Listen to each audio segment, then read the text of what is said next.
They found her at the edge of town, bruised and bleeding, clutching a crumpled letter that promised love. What she got instead was betrayal, violence, and abandonment in a frontier town where women like her disappeared without a trace. The men circling her saw an opportunity. The lonely rancher saw something else entirely. When Daniel Cross stepped between her and the wolves, he asked just one question. "You're coming with me." But Eliza Warren didn't know if she was being rescued or claimed by a different kind of danger. This is the story of two broken people who found salvation in the Arizona dust. Drop a comment with your city. Let's see how far this story travels. The stagecoach door swung open with a violent crack, and Eliza Warren stumbled onto the sun-scorched earth of Redemption, Arizona, barely able to keep her feet beneath her. The impact of landing sent shockwaves of pain through her ribs, each breath a reminder of the brutality she'd endured. Dust billowed around her worn boots, settling into the folds of her torn dress, coating the bruises that decorated her arms like grotesque jewelry. She didn't look up. Couldn't. The shame was too heavy, pressing down on her shoulders with the weight of all her foolish hopes. "End of the line, ma'am," the driver called down, his voice gruff but not unkind. He'd seen the bruises when she'd boarded 3 towns back, seen the way she flinched at sudden movements, but he'd asked no questions. Men rarely did out here. "You sure this is where you want to be?" Eliza nodded, though she wasn't sure of anything anymore. Her fingers tightened around the handle of her small carpet bag, everything she owned in the world now reduced to a single battered case. Inside was one change of clothes, a hairbrush with missing bristles, and the letters. Those damned letters that had promised her everything and delivered only nightmare. "Much obliged," she whispered, her voice cracking from disuse. She hadn't spoken more than a handful of words in days. The stage driver tipped his hat, his weathered face creasing with something that might have been pity. Then the coach lurched forward, wheels churning up more dust, leaving her standing alone in the center of what passed for a main street in this godforsaken corner of the Arizona Territory. Redemption. The name was a cruel joke. The town sprawled before her like a collection of sun-bleached bones, wooden buildings that leaned tiredly against each other, their paint long since surrendered to the relentless sun. A saloon, its doors swinging lazily in the hot breeze. A general store with a crooked sign. A blacksmith's forge where the ring of hammer on anvil echoed like a heartbeat. And everywhere, the dust. It coated everything, got into everything, turned the whole world the color of dried blood. Eliza forced herself to move, each step deliberate despite the screaming protest of her battered body. Her left eye was still swollen half shut from where he'd hit her 3 days ago. Thomas Grayson, the man whose letters had been so gentle, so full of promises about building a life together on the frontier. The man who'd taken one look at her when she'd arrived at his ranch and decided she wasn't pretty enough, wasn't young enough, wasn't whatever enough to be worth keeping. "You think you can trap me with those letters?" he'd snarled, his breath reeking of whiskey even at midday. "You think I'm going to tie myself to some dried-up Eastern spinster?" She'd tried to explain that she'd come in good faith, that his letters had invited her, that she'd spent everything she had to make the journey. That's when the first blow had landed, snapping her head back, filling her mouth with blood. Eliza pushed the memory away, focusing instead on the immediate problem, survival. She had 43 cents in her pocket, no friends, no family, and nowhere to go. The return fare to Boston would cost more than she'd earn in 6 months, even if she could find work. And work for a woman alone, bruised and discarded in a frontier town, meant only one thing: she'd rather die. The boardwalk creaked under her feet as she made her way toward the general store. Maybe they needed help. Maybe someone, somewhere in this town, had a shred of Christian charity. Maybe... Well, what do we have here? The voice stopped her cold. Eliza turned slowly, her good eye focusing on the 3 men who'd emerged from the alley beside the saloon. They moved with the lazy confidence of predators who knew they controlled the territory. The one who'd spoken was tall and rangy, with a narrow face and eyes that crawled over her like insects. His companions flanked him, one short and thick-necked, the other young with a cruel twist to his mouth. "I asked you a question, sweetheart." The tall one stepped closer, and Eliza instinctively backed away. "You got a name? You here to work at Miss Della's establishment?" "No," Eliza managed, hating the tremor in her voice. "I'm just passing through." Passing through?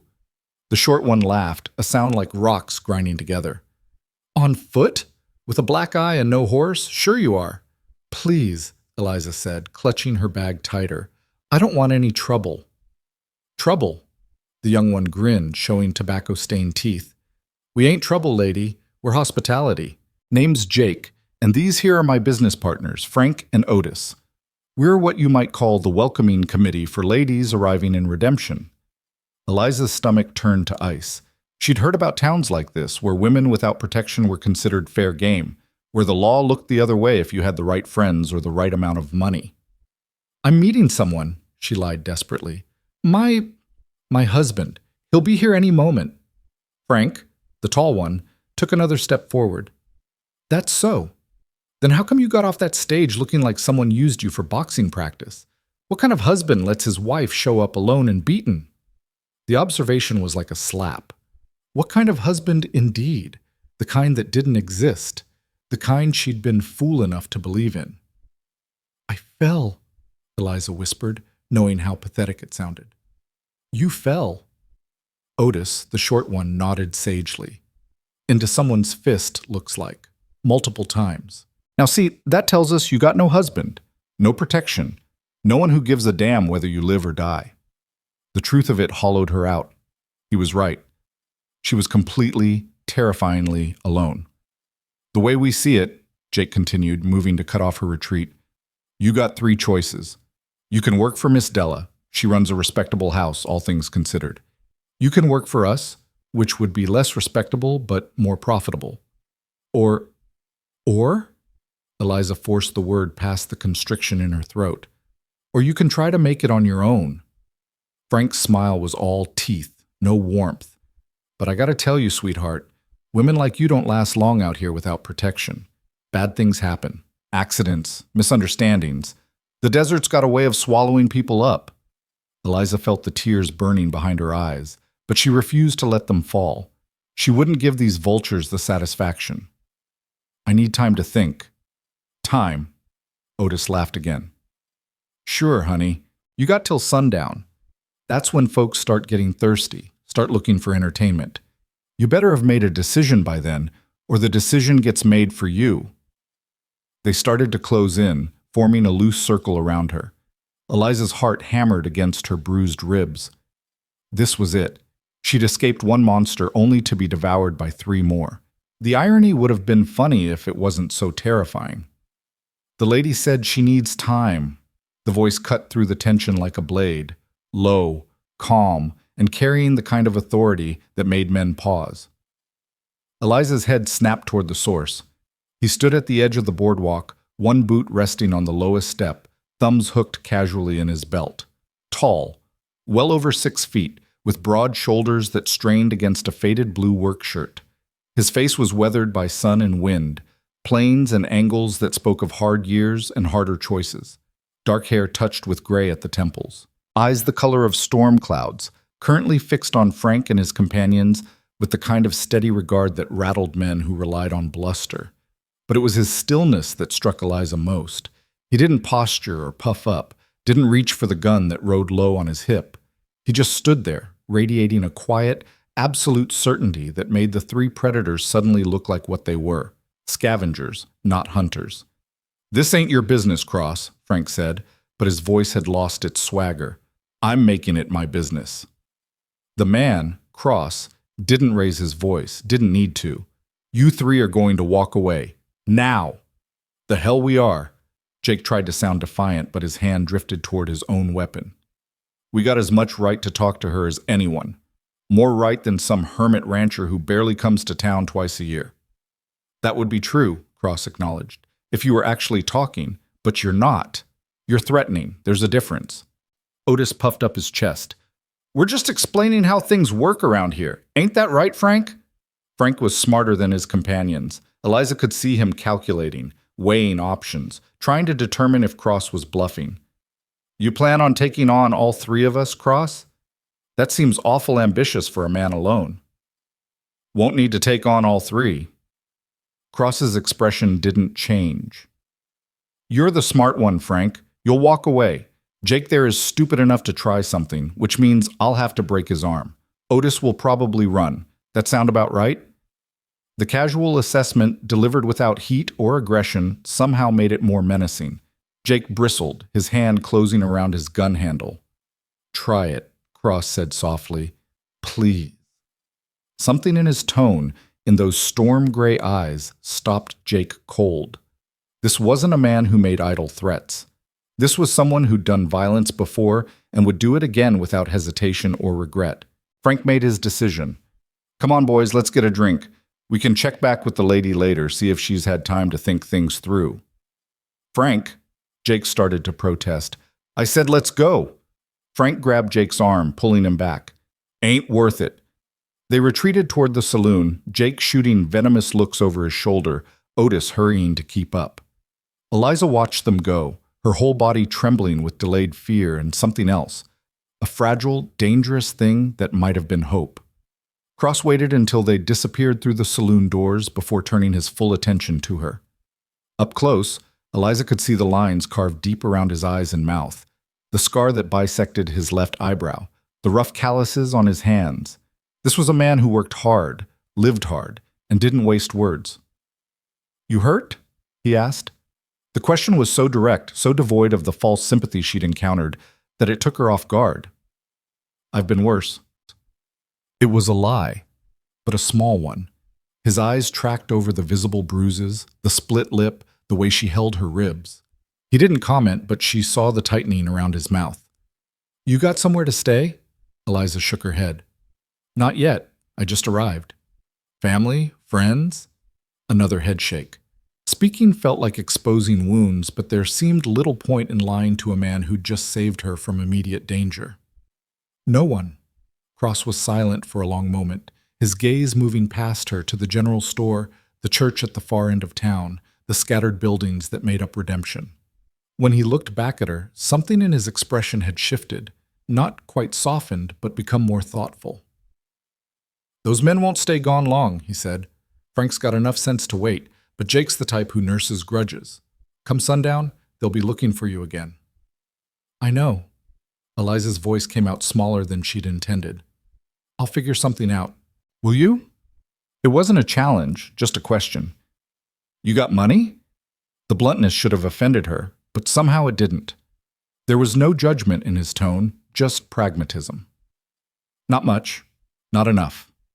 Cross nodded slowly, like she'd confirmed something he'd already suspected. He pulled off his hat, ran a hand through his hair, then settled it back on his head, a gesture that spoke of a man wrestling with a decision he didn't particularly want to make. I got a ranch about 6 miles west of here, he said finally. Nothing fancy, cattle, horses, more work than one man can keep up with. I could use help. Eliza stared at him, trying to understand what he was offering. Was this another transaction? Another man looking to acquire something he could use? I'm not strong enough for ranch work right now. Didn't say you were. Cross's tone remained even.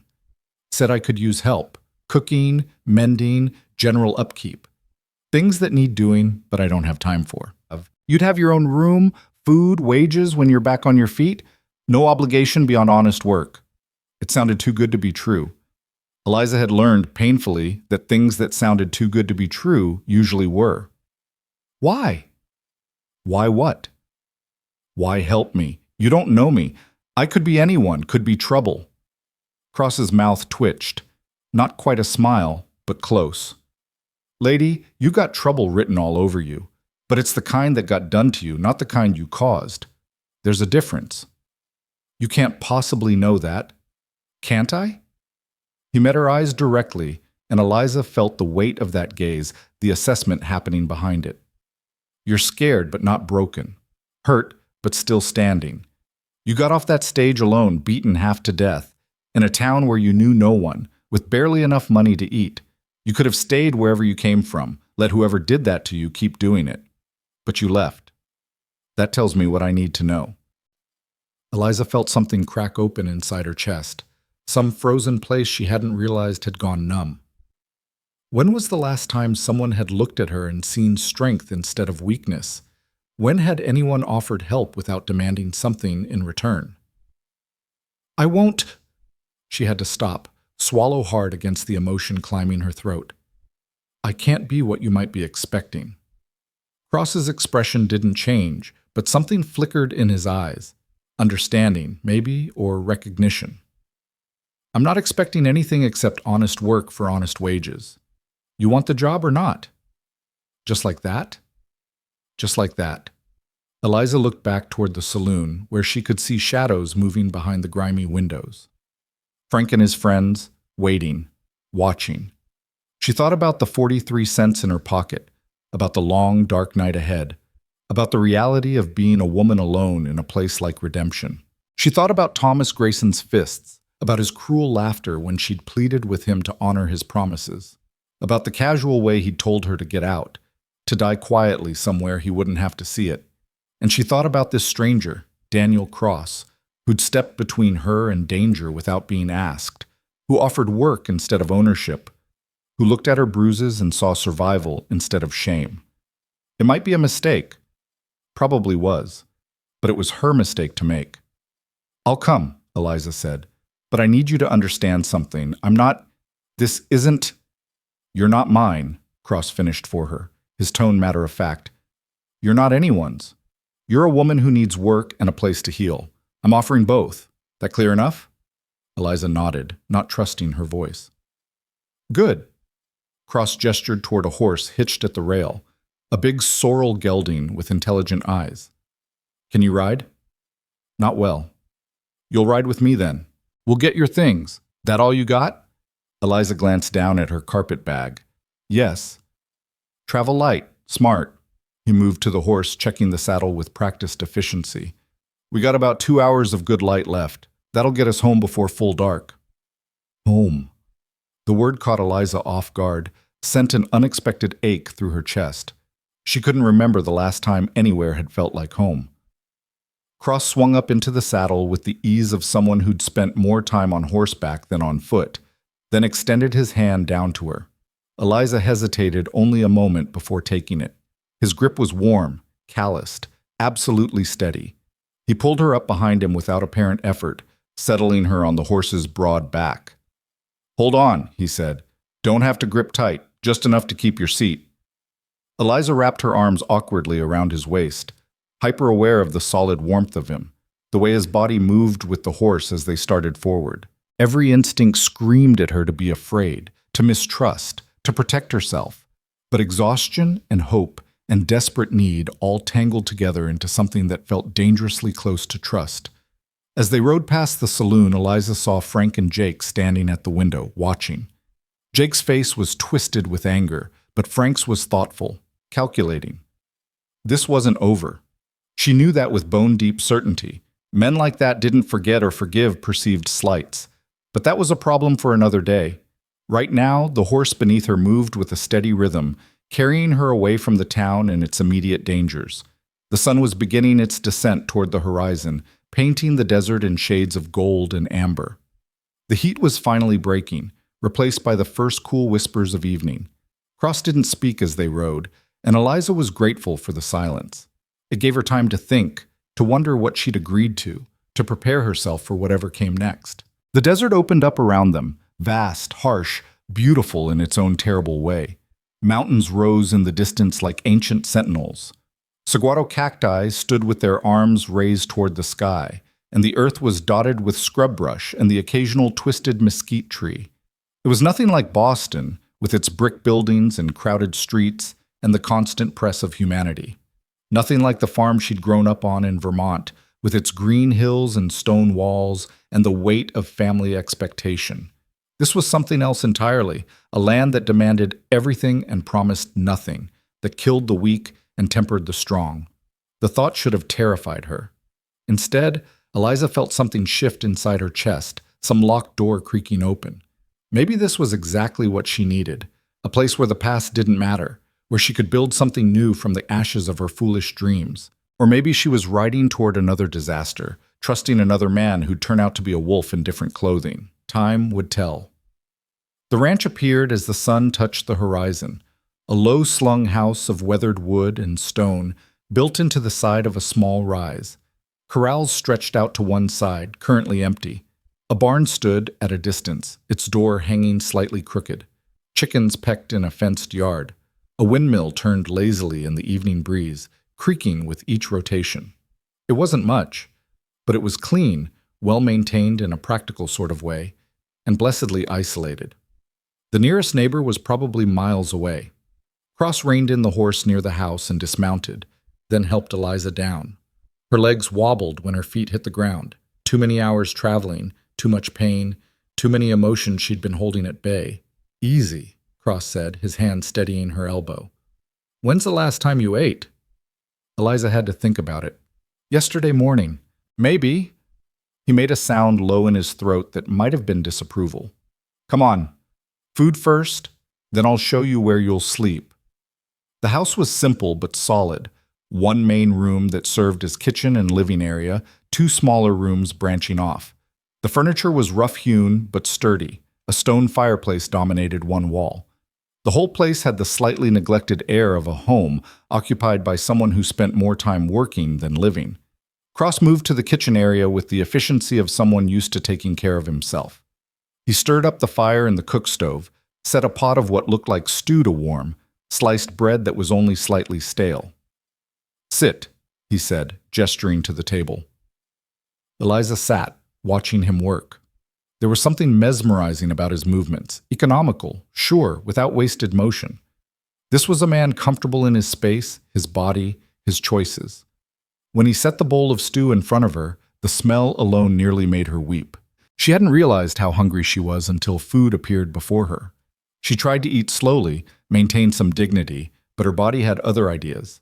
She shoveled the stew into her mouth, barely tasting it, just needing the sustenance, the warmth, the proof that she was still alive and this wasn't some fever dream. Cross sat across from her with his own bowl, eating in the same silent, methodical way he did everything else. He didn't watch her, didn't comment on her desperation, just ate his own meal and let her have the privacy of her hunger.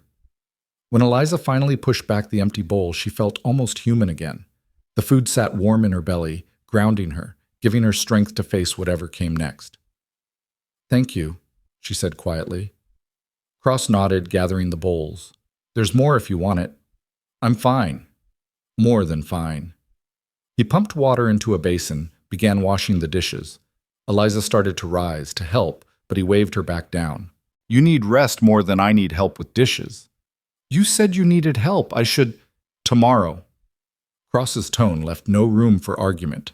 Tonight you eat, sleep, heal. Work starts tomorrow. Eliza settled back into her chair, too tired to fight. Where will I sleep? Second room on the left. Used to be storage, but I cleaned it out yesterday. There's a bed, a bureau, a chair. Nothing fancy, but it's private. Door's got a lock. The last detail made Eliza's throat tighten. He'd thought of that. Had anticipated her need to feel safe, protected, able to shut the world out. Thank you, she said again, knowing the words were inadequate but having nothing else to offer. Cross dried his hands on a towel, then turned to face her. In the lamplight, his features seemed softer somehow, less harsh. I should tell you some things, so you know what you're getting into. Eliza's chest constricted. Here it came, the conditions, the expectations, the price of his generosity. All right, I don't come to town much. Don't like people, don't like talk. I keep to myself and expect you to do the same regarding my business. You work hard. I pay fair. You need something from town, you make a list and I'll get it. You want to leave, you're free to go any time. But I'd appreciate notice so I can make arrangements. He paused, seeming to weigh his next words carefully. I won't touch you, he continued, his voice firm.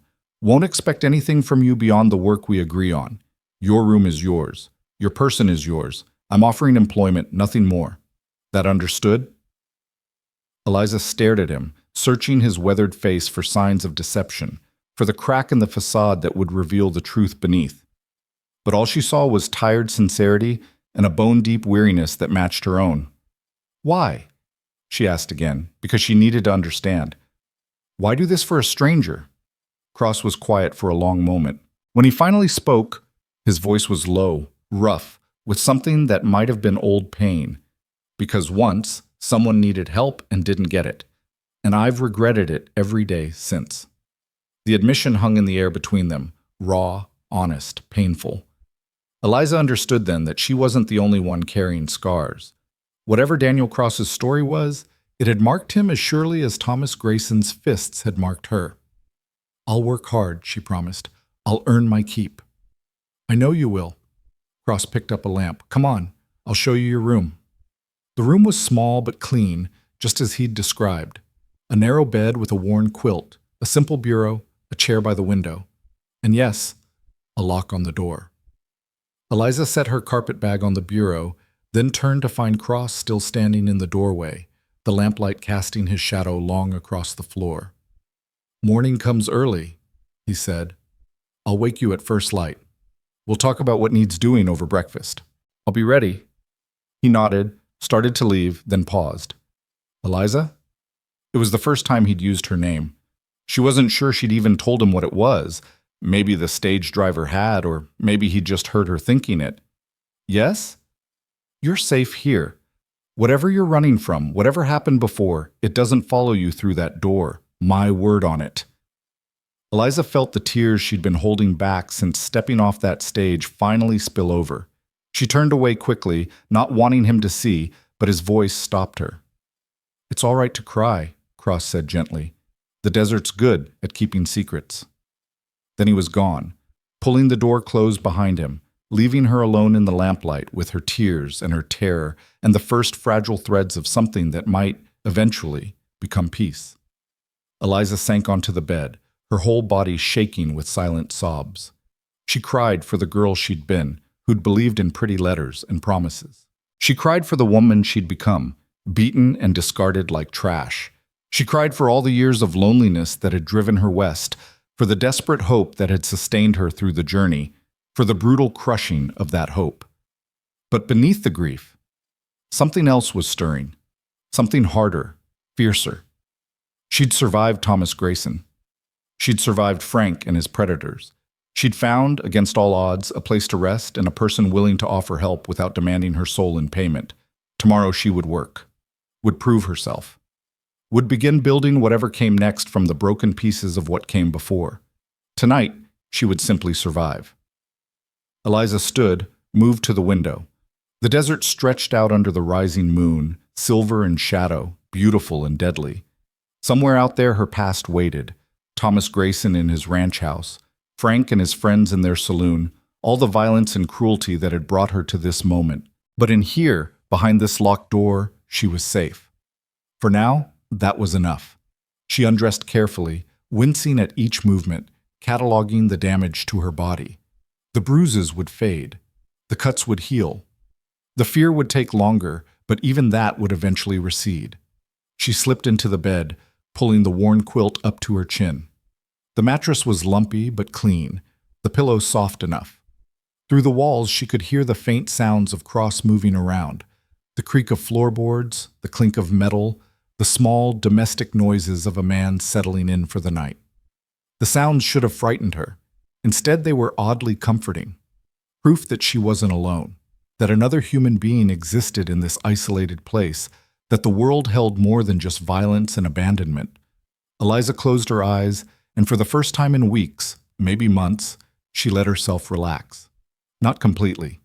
She might never achieve that again, but enough to drift toward sleep, to let her battered body begin its healing, to allow herself to hope that maybe, just maybe, she'd found a place where she could start over. Outside, a coyote called to the moon. The windmill creaked its endless rhythm. The desert breathed its ancient breath. And in a small room in a rancher's house, Eliza Warren slept without dreaming, too exhausted for nightmares, too broken for hope, but still, impossibly, inexplicably, still alive. Still fighting, still here. Dawn came to the desert with a violence of color that startled Eliza awake. She'd forgotten, in her exhausted sleep, where she was, and for one terrible moment, panic seized her chest as she registered the unfamiliar room, the strange bed, the locked door. Then memory crashed back. The stagecoach, the town, the men, and Daniel Cross with his storm-gray eyes and unexpected mercy. She sat up slowly, testing her body. Everything hurt, but it was a different kind of hurt than yesterday, duller, more manageable. The worst of the swelling around her eye had gone down overnight, and while her ribs still ached with each breath, the sharp stabbing pain had subsided to a persistent throb.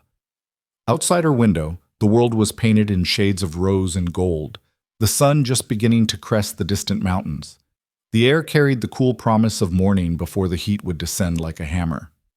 Somewhere nearby, a rooster crowed, and she could hear the soft lowing of cattle. Eliza dressed in her only other set of clothes, a simple gray dress that had seen better days but was at least clean. Her fingers trembled as she buttoned it, muscle memory making her flinch at shadows, at the possibility of sudden violence. She braided her dark hair with practiced efficiency, wincing when her fingers brushed the tender spot where Thomas had grabbed a fistful and yanked. When she finally unlocked her door and emerged, she found Cross already in the kitchen, coffee brewing on the stove. He looked up as she entered, his expression unreadable in the early light. "Morning," he said simply. "Coffee's almost ready. You take it black or with sugar?" "Black is fine." Eliza's voice came out rough from sleep and disuse. She cleared her throat. "Thank you." Cross poured 2 cups, handed her one, then returned to the eggs he was scrambling in a cast-iron skillet. The domestic normalcy of the scene was almost surreal, this quiet man cooking breakfast in the growing light, the comfortable silence broken only by the sizzle of eggs and the occasional pop from the stove. "You sleep all right?" he asked without looking at her. "Better than I expected." It was the truth. She'd half-anticipated nightmares, but exhaustion had granted her the mercy of blank, dreamless sleep. "Good." Cross divided the eggs onto 2 plates, added some bacon that had been keeping warm, and set 1 plate in front of her. "Eat up, we've got work to discuss." Eliza ate, savoring each bite. The food was simple but well prepared, and she realized with some surprise that Cross was a competent cook. Not fancy, but functional. The kind of cooking that came from years of feeding himself without complaint. When they'd both finished, Cross refilled their coffee cups and leaned back in his chair, studying her with that same careful assessment she'd seen yesterday.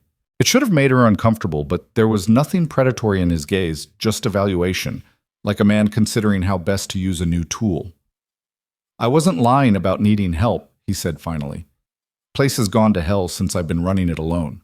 Chickens need tending, gardens more weeds than vegetables at this point. House needs cleaning, mending needs doing. I can pay you $1 a day plus room and board once you're working full capacity. Half that while you're still healing."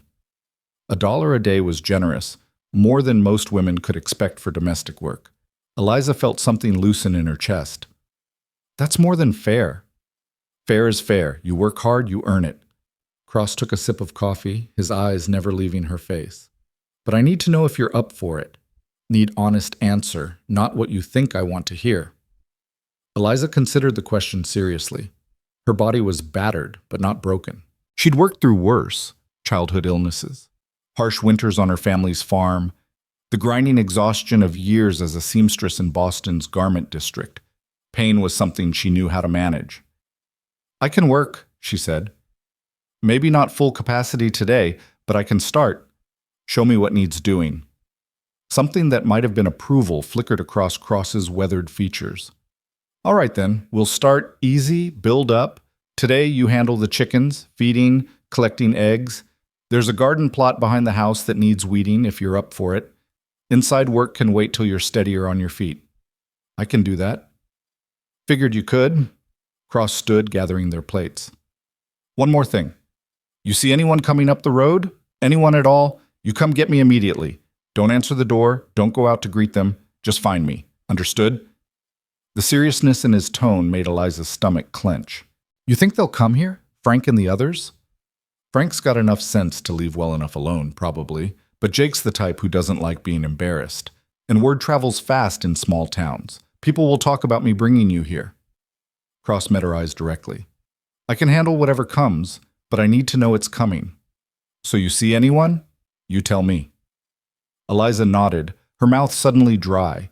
She'd hoped that leaving redemption meant leaving the threat behind, but of course it didn't work that way. Men like Jake didn't forget or forgive, and a woman under another man's protection was still a target, just a more complicated one. "I'll be careful," she promised. "See that you are." Cross pulled on his hat, the gesture signaling the end of the conversation. I'll be working the north pasture most of the day, fixing fence. You need me? Ring the bell by the door. I'll hear it." Then he was gone, striding out into the brightening morning with the purposeful gait of a man who knew exactly what needed doing and how to do it. Eliza watched him go, this stranger who'd become her unlikely refuge, and wondered again what circumstances had shaped him into the kind of man who'd step between a woman and danger without demanding payment. She pushed the question aside and got to work. The chickens proved easier than expected, 15 hens and 1 rooster who regarded her with suspicious eyes but didn't put up much fuss when she scattered their feed and refilled their water. The eggs were warm in her hands as she collected them, 12 in total, and she felt an absurd pride in this small accomplishment. The garden was harder. Kneeling sent sharp pains through her bruised knees, and bending aggravated her ribs, but Eliza worked through it with grim determination.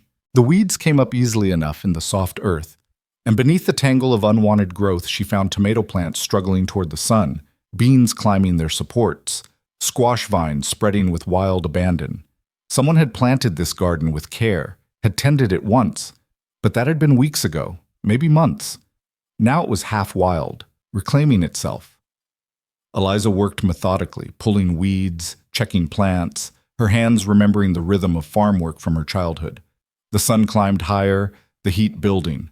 Sweat ran down her back, stinging in the cuts and scrapes. Her hands began to blister despite years of calluses. But there was something almost meditative about the work, something that quieted the chaos in her mind and let her focus on simple, immediate tasks. She was so absorbed that she didn't hear the rider approaching until the horse was nearly at the house. Eliza's head snapped up, her heart immediately racing. A man sat astride a paint horse, watching her with open curiosity. He was younger than Cross, maybe 30, with a friendly face and laugh lines around his eyes. He wore a deputy's badge pinned to his vest. "Afternoon, ma'am," he called out, tipping his hat. "Don't mean to startle you. I'm Deputy Williams from Redemption. Is Daniel Cross around?" Every instinct screamed at Eliza to run, to hide, to do anything but engage with a lawman who might have connections to Frank and his friends.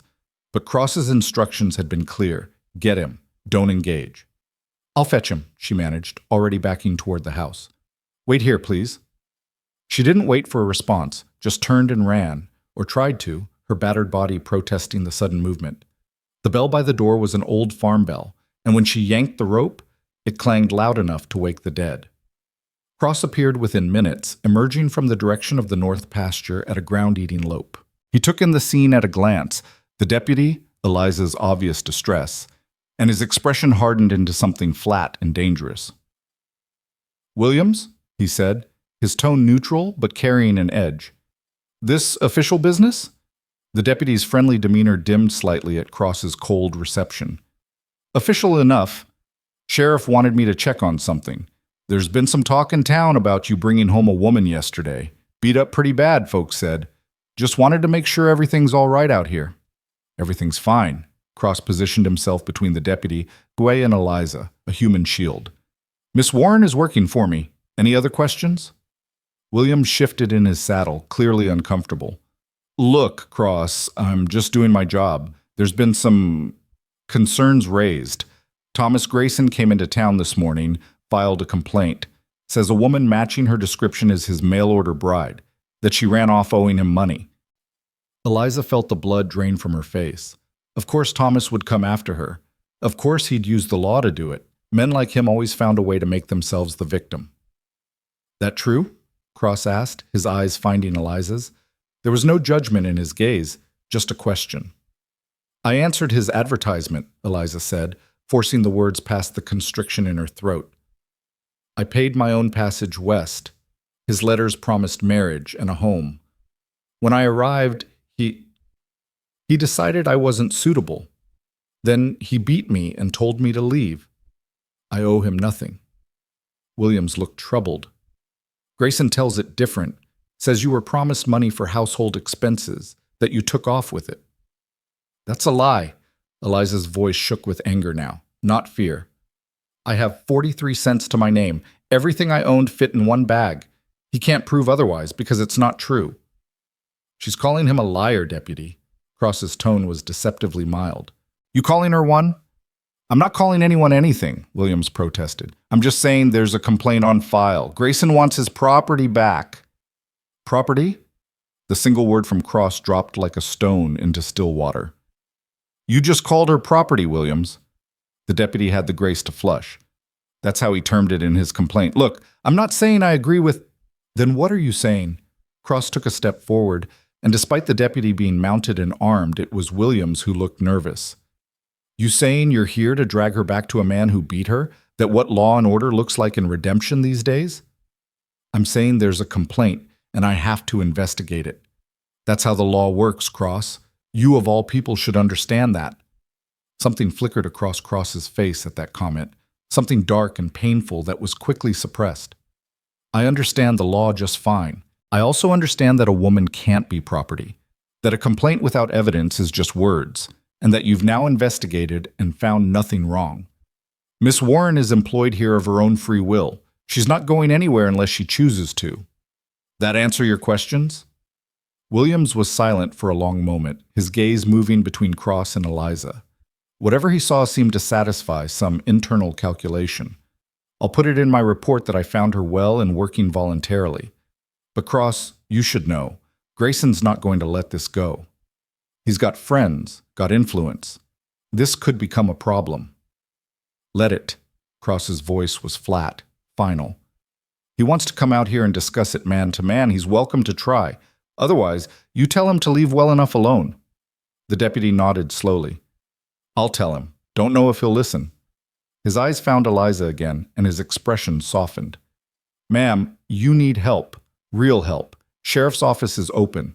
Not saying you'll get justice, but you'll get a fair hearing. It was a kind offer, probably sincere. It was also worthless. Eliza had learned young that justice rarely sided with women against men, especially when the men had money and connections. Thank you, deputy, but I'm fine where I am. Williams tipped his hat to her, nodded to Cross, and turned his horse. They watched him ride away until he was just a distant speck against the horizon. When he was finally out of sight, Cross turned to Eliza. You all right? She wanted to say yes, wanted to be strong and unshaken. Instead, she found herself trembling, the adrenaline draining away and leaving her hollow.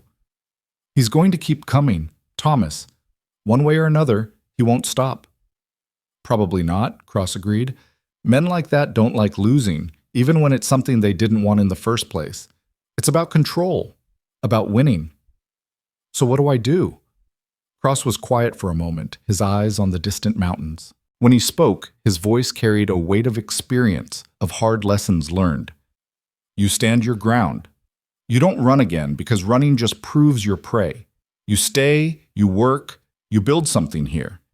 And if he comes, Cross's hand drifted to the gun at his hip, the gesture unconscious but telling. If he comes, I'll handle it. You can't fight my battles for me. Not fighting your battles. Defending my property, my employee, my choice to give you work. That's my battle, not yours. He met her eyes directly. But Eliza, you need to decide. If you want to go back to town, try to make it on your own. I won't stop you. If you want to face Grayson, try to work it out legal-like. I'll take you to the sheriff myself. But if you stay here, you stay on my terms. And my terms are that no man lays hands on a woman under my roof. Not Grayson, not anyone. That clear? Eliza felt tears burning behind her eyes, but she blinked them back. This man, this stranger, was offering her something she'd never had, unconditional protection without demanding her dignity in exchange. Why are you doing this? Cross's expression shuddered, that familiar wall sliding into place. Already told you, someone needed help once and didn't get it. I won't make that mistake twice. There was a story there, buried deep beneath scar tissue and time. Eliza wanted to push, to understand, but she recognized the futility in it. Daniel Cross would tell his secrets when he was ready, if ever. Pushing would only drive him further into silence. I'll stay, she said instead. I'll work, and I'll earn my keep. And I won't bring you more trouble than I can help. Trouble's already here. Question is what we do with it. Cross glanced at the sun, calculating time with the ease of a man who lived by natural rhythms rather than clocks. Day's half gone and you've already put in good work. Garden looks better than it has in months. Eliza looked back at the plot she'd been weeding, surprised to see how much ground she'd covered. Maybe a third of the garden was cleared, the plants emerging from their weedy prison looking healthier already. I can do more. Not today. Heat's getting dangerous, and you're still healing. Cross's tone left no room for argument. Come on, I'll show you how to work the kitchen pump, where things are kept. You can start supper while I finish up with the fence. They spent the next hour in domestic orientation, Cross showing her where he kept supplies, how he liked things organized, what foods he had, and what he needed from town. He moved through the explanations with the same economical efficiency he brought to everything, wasting no words but missing no details. Eliza absorbed it all, her mind cataloging, organizing, planning. This was work she understood, work she could do well. After years in Boston, tenements cooking on temperamental stoves and managing on pennies, Cross's well-stocked pantry and solid cook stove seemed almost luxurious.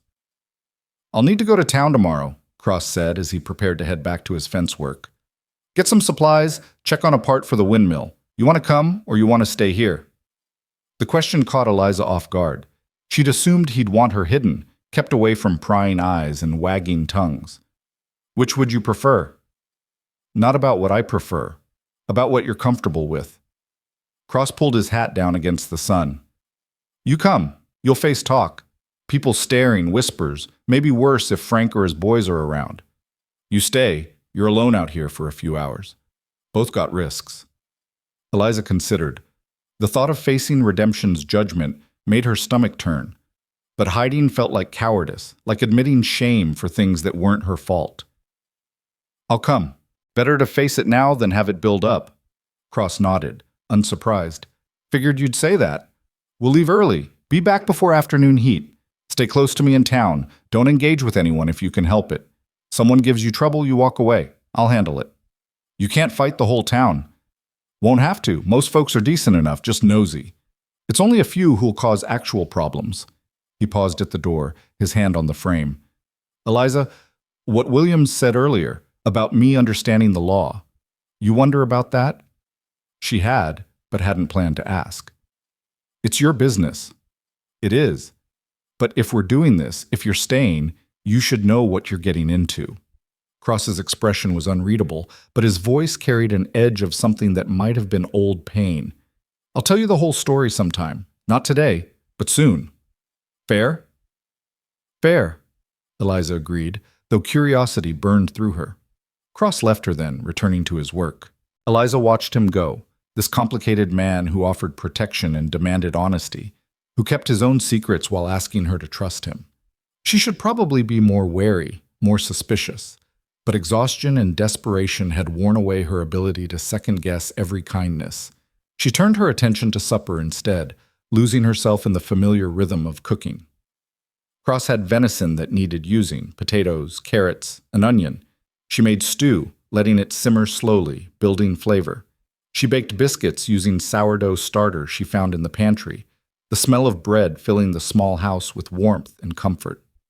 As she worked, she found herself humming, an old song her mother used to sing while cooking, back before illness had taken her and left Eliza alone in the world.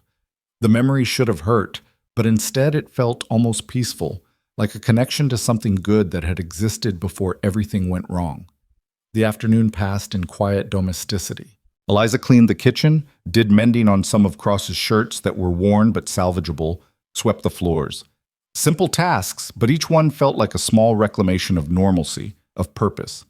When Cross returned as the sun began its descent, he paused in the doorway, taking in the changes.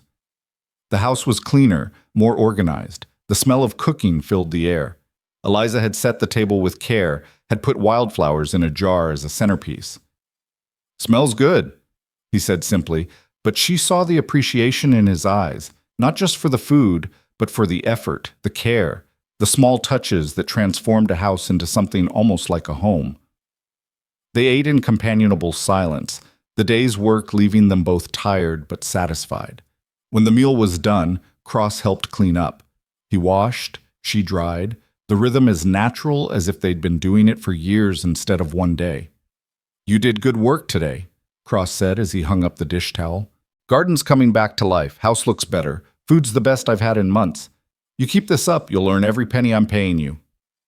The praise, simple and sincere, warmed something inside Eliza that had been cold for a very long time. "Thank you for the work, for the chance, for everything." Cross nodded, clearly uncomfortable with gratitude. "Just paying fair for fair work. Nothing to thank me for." But they both knew it was more than that. It was sanctuary, safety, a second chance when she'd thought all her chances were used up. That night, lying in her small room with the door locked and the desert wind sighing against the window, Eliza felt something shift inside her chest. The fear was still there, probably always would be. But alongside it now was something else. Determination. She would make this work, would prove herself worthy of Cross's unexpected faith, would build something from the ashes of her shattered dreams. Outside, a coyote called to the moon, wild and free and unashamed of its existence. And in the darkness, Eliza Warren smiled. If you or someone you know is having a difficult time, free support is available. Find resources. The trip to Redemption came sooner than Eliza would have liked. 3 days after Deputy Williams's visit, Cross announced over breakfast that they'd be heading to town that morning for supplies. Eliza's hands had tightened around her coffee cup, but she'd simply nodded and finished her meal in silence. Now, riding behind Cross on the big sorrel gelding as the sun climbed toward its merciless zenith, she felt her anxiety building with each mile that brought them closer to town. Her body had healed considerably in those 3 days. The swelling gone, the worst bruises fading to yellowish green, her ribs no longer screaming with every breath. But the visible marks of violence still decorated her skin, and she knew exactly what people would see when they looked at her. A woman who'd been used and discarded, a cautionary tale, an object of pity or scorn depending on their disposition. "You're thinking too loud," Cross said without turning around. "I can feel you tensing up." Eliza forced herself to relax her grip on his waist. "Just preparing myself." "For what? A few nosy shopkeepers and some gossip you'll never hear?" Cross's tone was matter-of-fact. "Let them talk. Words can't hurt you unless you give them power." Easy for him to say. He was a man, self-sufficient, respected even in his isolation. She was the mail-order bride who'd arrived beaten. The woman living alone with a bachelor rancher. The scandal that would fuel months of speculation over quilting circles and church socials. But she'd chosen to come, and she wouldn't show cowardice now. Redemption materialized from the heat shimmer like a mirage, looking no more welcoming than it had when she'd first arrived. The main street was busier this morning, wagons outside the general store, horses tied at the saloon's rail, women in bonnets hurrying between shops. Eliza felt eyes turn toward them immediately, conversations pausing mid-sentence as they rode past. Cross seemed oblivious to the attention, guiding his horse to the general store with the calm certainty of a man who genuinely didn't care what others thought. He dismounted, then helped Eliza down, his hand steady on her elbow as her feet found the ground. "Stay close," he reminded her quietly, then led the way into the store. The interior was dim after the brilliant sunlight, crowded with barrels and sacks and shelves loaded with goods. Behind the counter, a middle-aged woman with sharp eyes and a sharper nose looked up from her ledger. Her gaze went immediately to Eliza, cataloging every visible bruise, every sign of her recent ordeal. "Mr. Cross?" the woman said, her tone carefully neutral. "Back sooner than usual." "Mrs. Henderson." Cross touched the brim of his hat. "Need some supplies. Got a list." He produced a piece of paper, and Mrs. Henderson took it with the kind of exaggerated care that suggested she was buying time to study Eliza more thoroughly. Eliza forced herself to meet the woman's eyes, to not look away or show shame for things that weren't her doing. "This is quite a list," Mrs. Henderson said finally. "Feeding more than just yourself these days?" "That's right." Cross's tone remained even, offering no explanation or justification. Mrs. Henderson's mouth pinched, but she was too good a businesswoman to let moral judgment interfere with a sale. "I'll get these items together. We'll take about 20 minutes. You're welcome to wait, or you can come back." "We'll wait." Cross gestured to a bench near the window. "Come on, Eliza." The use of her name, casual and public, was clearly deliberate. Cross was making a statement. This woman has a name. She's not a secret. She's not something to be hidden. Eliza felt a rush of gratitude mixed with trepidation as she followed him to the bench. They'd been sitting maybe 5 minutes when the door opened and Frank walked in, followed by his two companions. Eliza's heart lurched, but Cross didn't even tense.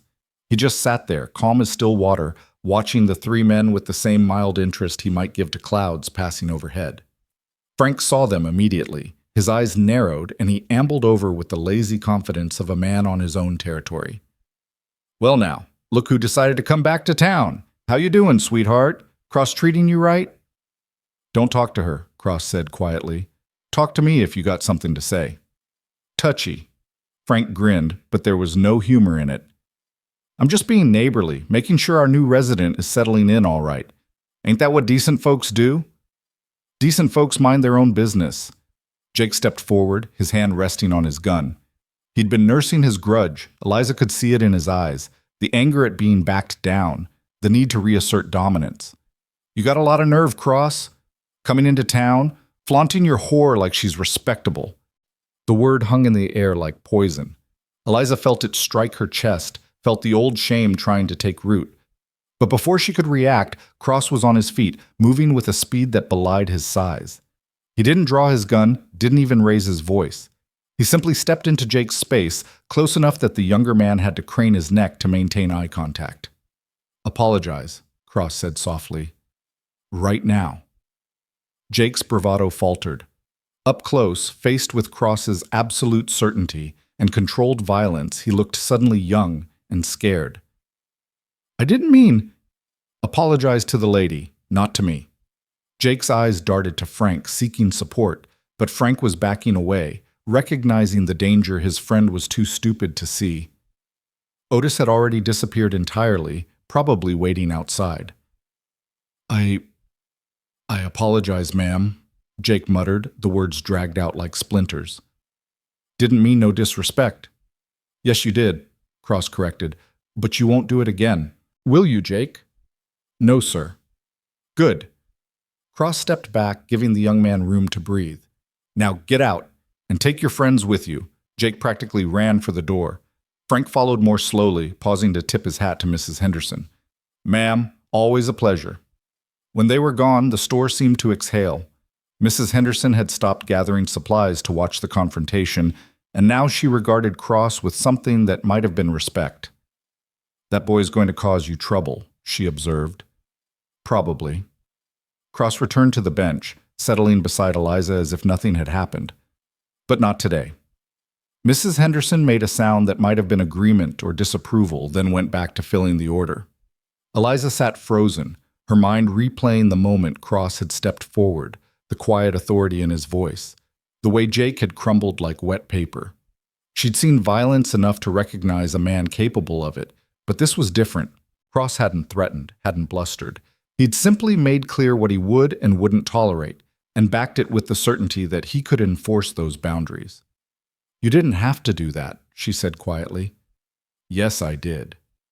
Cross's eyes were on the street outside, watching for threats. "Let that kind of talk stand. It spreads like rot. Better to cut it out clean."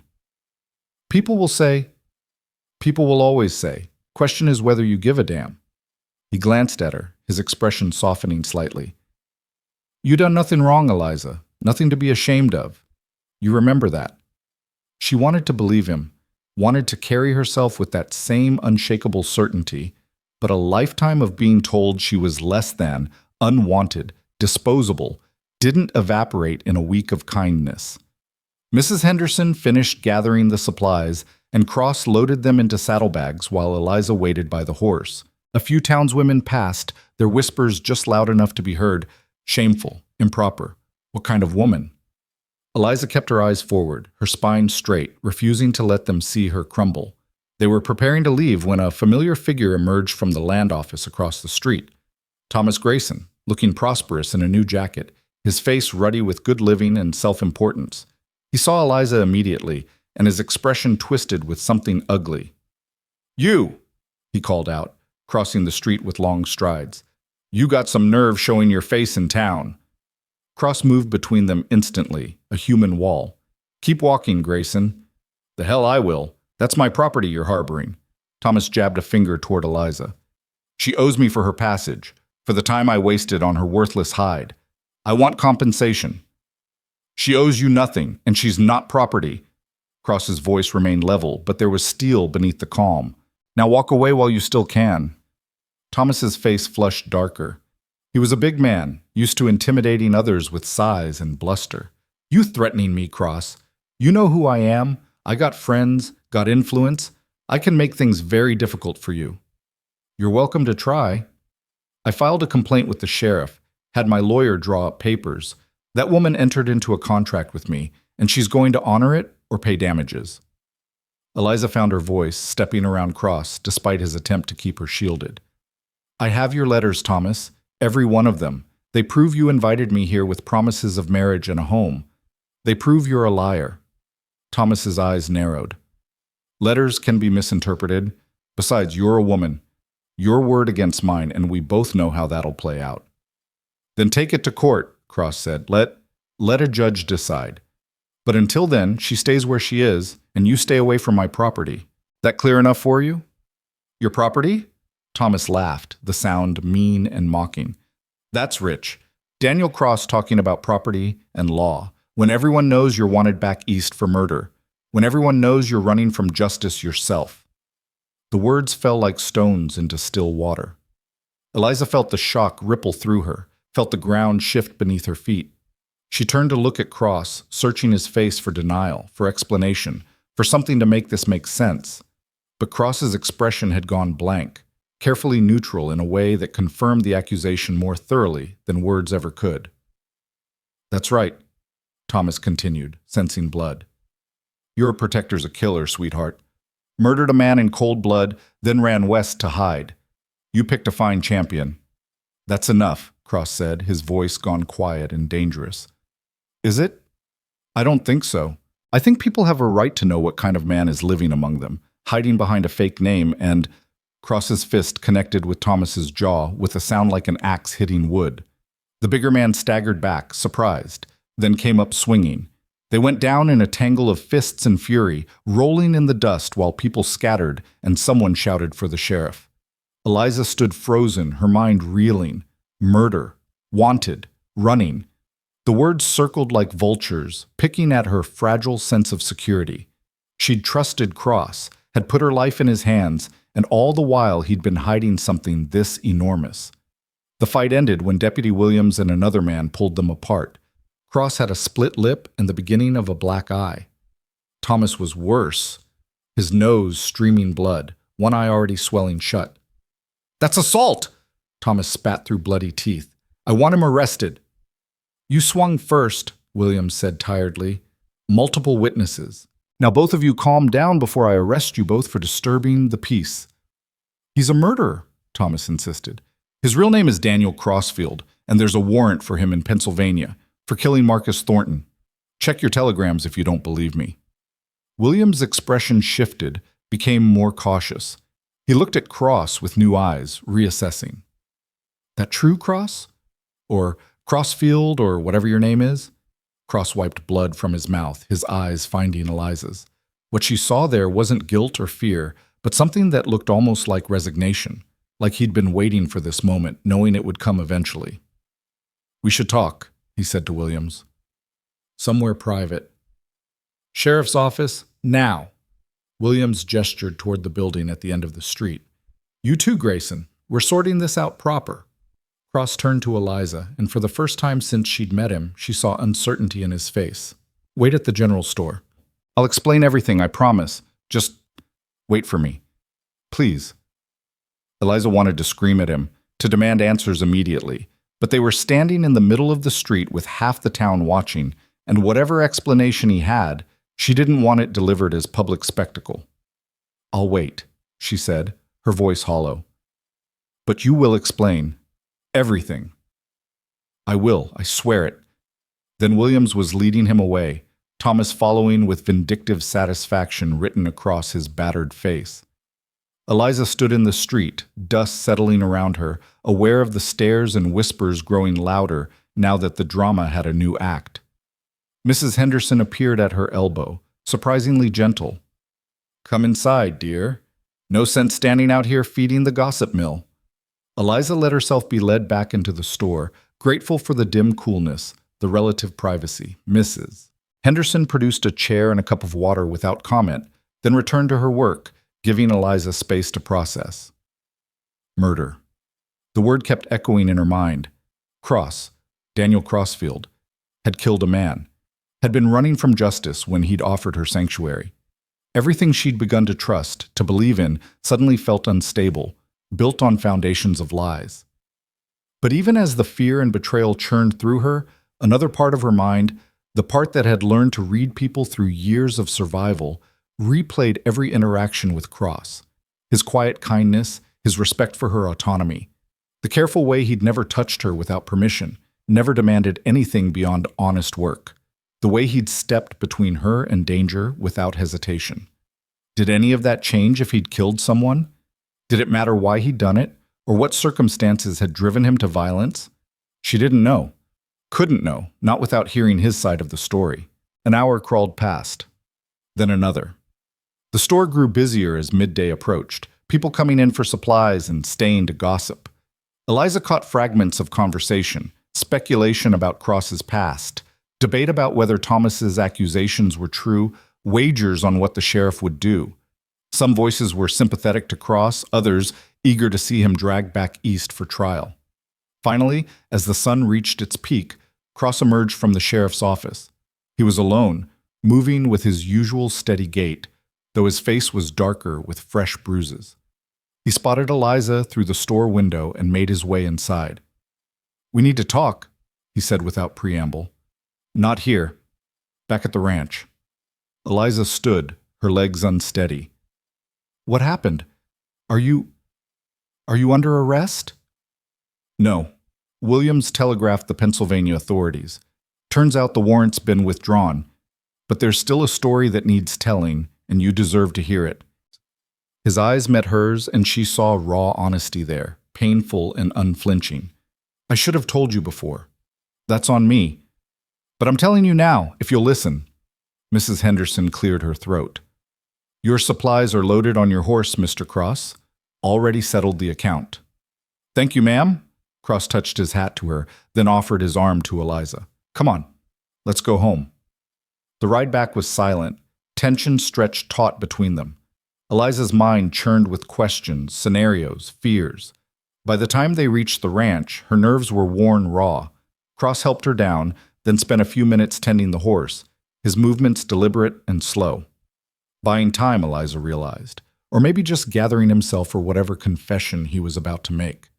When he finally joined her on the porch, he looked older somehow, worn down by the weight of secrets finally coming to light. "I'll make coffee," he said. "Then I'll tell you everything. Fair?" Eliza nodded, following him inside. The house felt different now, colored by revelation, by the understanding that she'd been living with a stranger wearing a familiar face. They settled at the table with steaming cups, and for a long moment, Cross just stared into his coffee, as if reading his past in the dark liquid. When he finally spoke, his voice was low, rough with old pain. "My real name is Daniel Crossfield. I was born in Pennsylvania, worked as a foreman in Marcus Thornton's steel mill. Married a woman named Sarah when I was 23. She was..." He paused, swallowed hard. "She was everything good in my life. Kind, gentle, full of light. We were happy, really happy." Eliza waited, her hands wrapped around her coffee cup, anchoring herself against whatever was coming. Thornton was rich, powerful, owned half the town, including the law. He was also a predator, liked young women, vulnerable women, had a reputation for it, but nobody dared speak against him. Cross's jaw tightened, old fury bleeding through. Sarah worked in his household, keeping books, managing staff. I didn't want her there, but the money was good, and we were saving for our own place. I thought she'd be safe enough. Eliza felt her stomach drop, already knowing where this story led. One night she came home late, her dress torn, bruises on her arms. She wouldn't talk about it, wouldn't tell me what happened, just cried and scrubbed herself raw in the bath. Cross's hands tightened around his cup, knuckles white. Took me 2 days to get the truth. Thornton had cornered her in his study, forced himself on her. Told her if she spoke a word about it, he'd see us both destroyed. "Oh God," Eliza whispered. "I went to the sheriff, to the mayor, to everyone who was supposed to uphold justice. They all said the same thing. Thornton was too important, too powerful. It was my word against his, and even if it was true, boys will be boys, men have needs. They actually said that. Men have needs. Cross's voice broke slightly. Sarah never recovered. The light went out of her. 3 months later, she walked into the river and didn't come back out.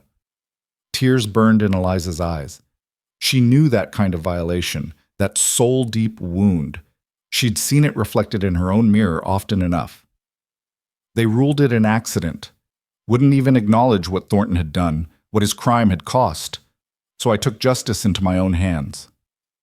Cross met Eliza's eyes directly. I went to Thornton's house at night, called him out man to man, told him exactly why I was there, what I was going to do. He laughed, said I was nobody, that nobody would believe me, that nobody would care, so I shot him, center of the chest, watched him fall. Then I ran. The confession hung in the air between them, raw and terrible, and somehow inevitable.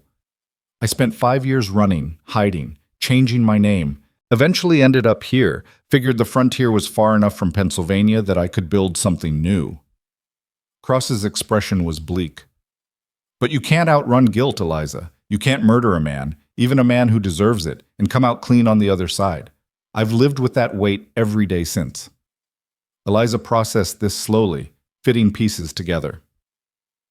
Williams said the warrant was withdrawn. Thornton's family finally came forward, his daughter, specifically. Turns out Sarah wasn't the first woman he'd violated, just one of many. His daughter found evidence, letters, journals, testimony from servants. She went to the authorities, forced them to reopen cases, expose what her father really was. Once the truth came out, they realized I'd killed a monster, not a pillar of the community. Warrant was officially withdrawn 6 months ago, but I never knew. Been hiding for nothing. Not for nothing, Eliza said softly.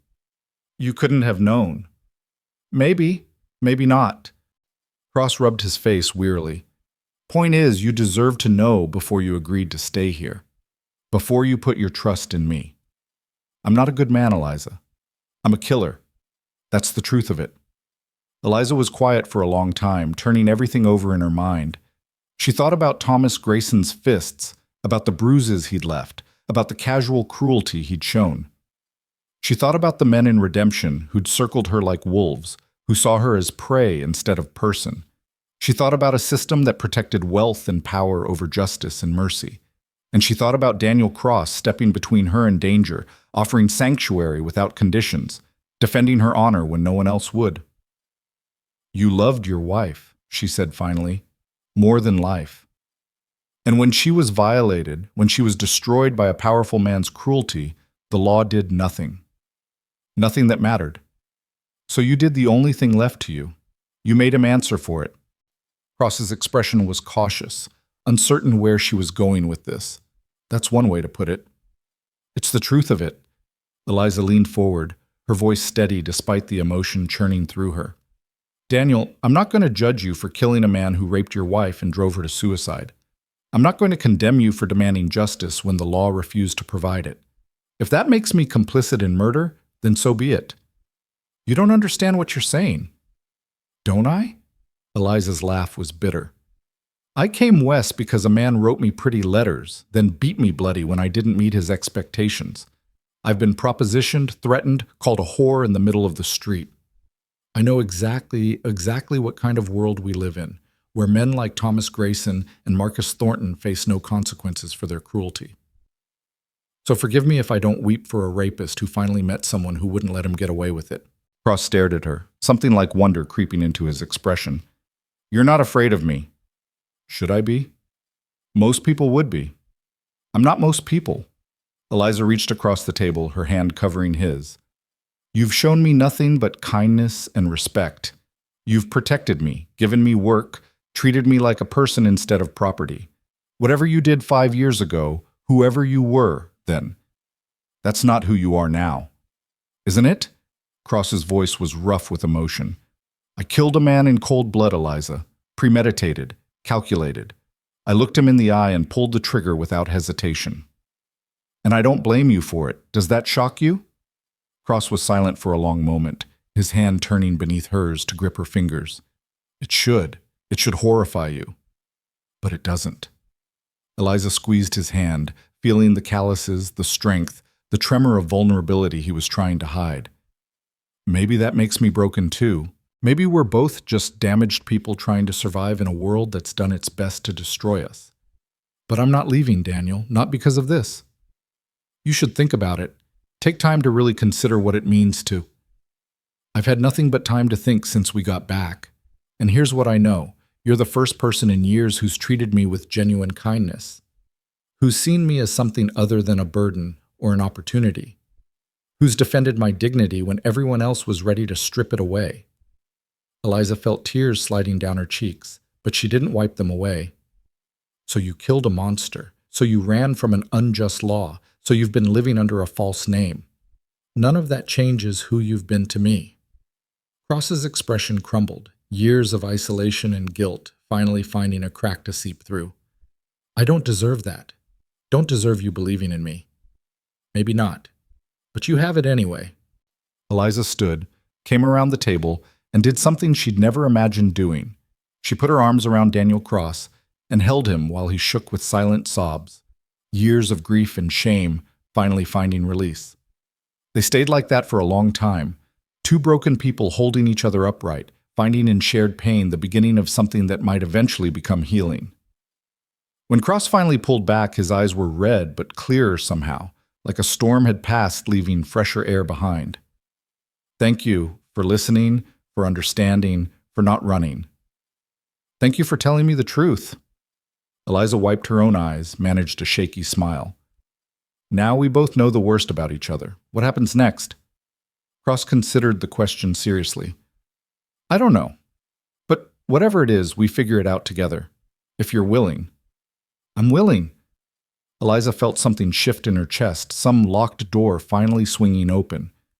We build something here, something real, built on truth instead of pretty lies. Sound good? Sounds better than I deserve. Stop that. Stop acting like you're beyond redemption. Eliza's voice was firm. You made a choice to protect someone you loved. You've spent 5 years punishing yourself for it. Maybe it's time to let that go, to build something new. Cross looked at her for a long moment, and Eliza saw the exact moment he decided to try, to believe that maybe redemption was possible after all. All right, we build something new, together. They sealed it with nothing more than a handshake, but it felt more binding than any contract, any promise.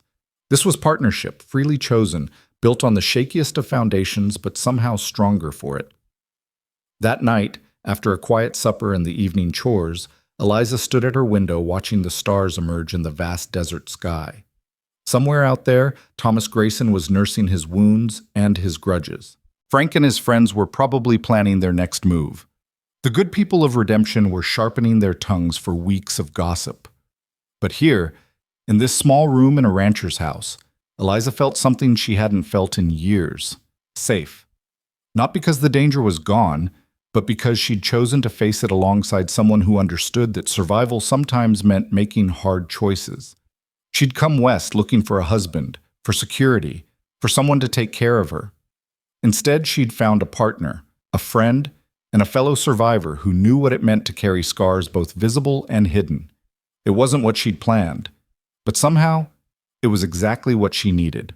The days that followed Cross's confession settled into a new rhythm, different from before but somehow more solid. Truth had a way of doing that, Eliza discovered, stripping away pretense and leaving only what was real, what could bear weight. They worked side by side in an easier silence now, the secret that had stood between them gone, replaced by understanding that needed no words. A week after the confrontation in town, Eliza was hanging laundry when she noticed Cross watching her from the barn doorway. He'd been doing that lately, pausing in his work to observe her with an expression she couldn't quite decipher. Not desire exactly, but something equally intense. Recognition, maybe. Or gratitude. Something on your mind? She called out, pinning one of his shirts to the line. Cross crossed the yard, his boots kicking up small clouds of dust. Been thinking about what you said, about building something new. And I want to make sure we're clear on what that means. He stopped a few feet away, close enough for conversation, but respecting the distance she still sometimes needed. You're not obligated to stay here, Eliza. You know that, right? You've got money saved now, could go anywhere you wanted. It was true. 5 weeks of work had accumulated into a small nest egg. Not enough for passage back east, but enough to start over somewhere if she chose.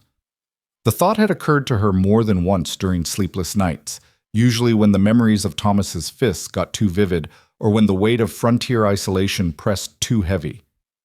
I could, she agreed, shaking out another shirt, but I'm not going to. Why not?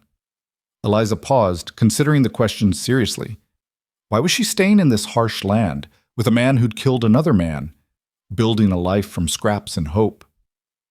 Because for the first time in longer than I can remember, I feel like I'm choosing my own path, not following someone else's plan for me, not running from something terrible, just choosing. And I choose this. Cross's expression softened. Even knowing what I am, what I've done, especially knowing, Eliza met his eyes directly. You could have lied to me, Daniel.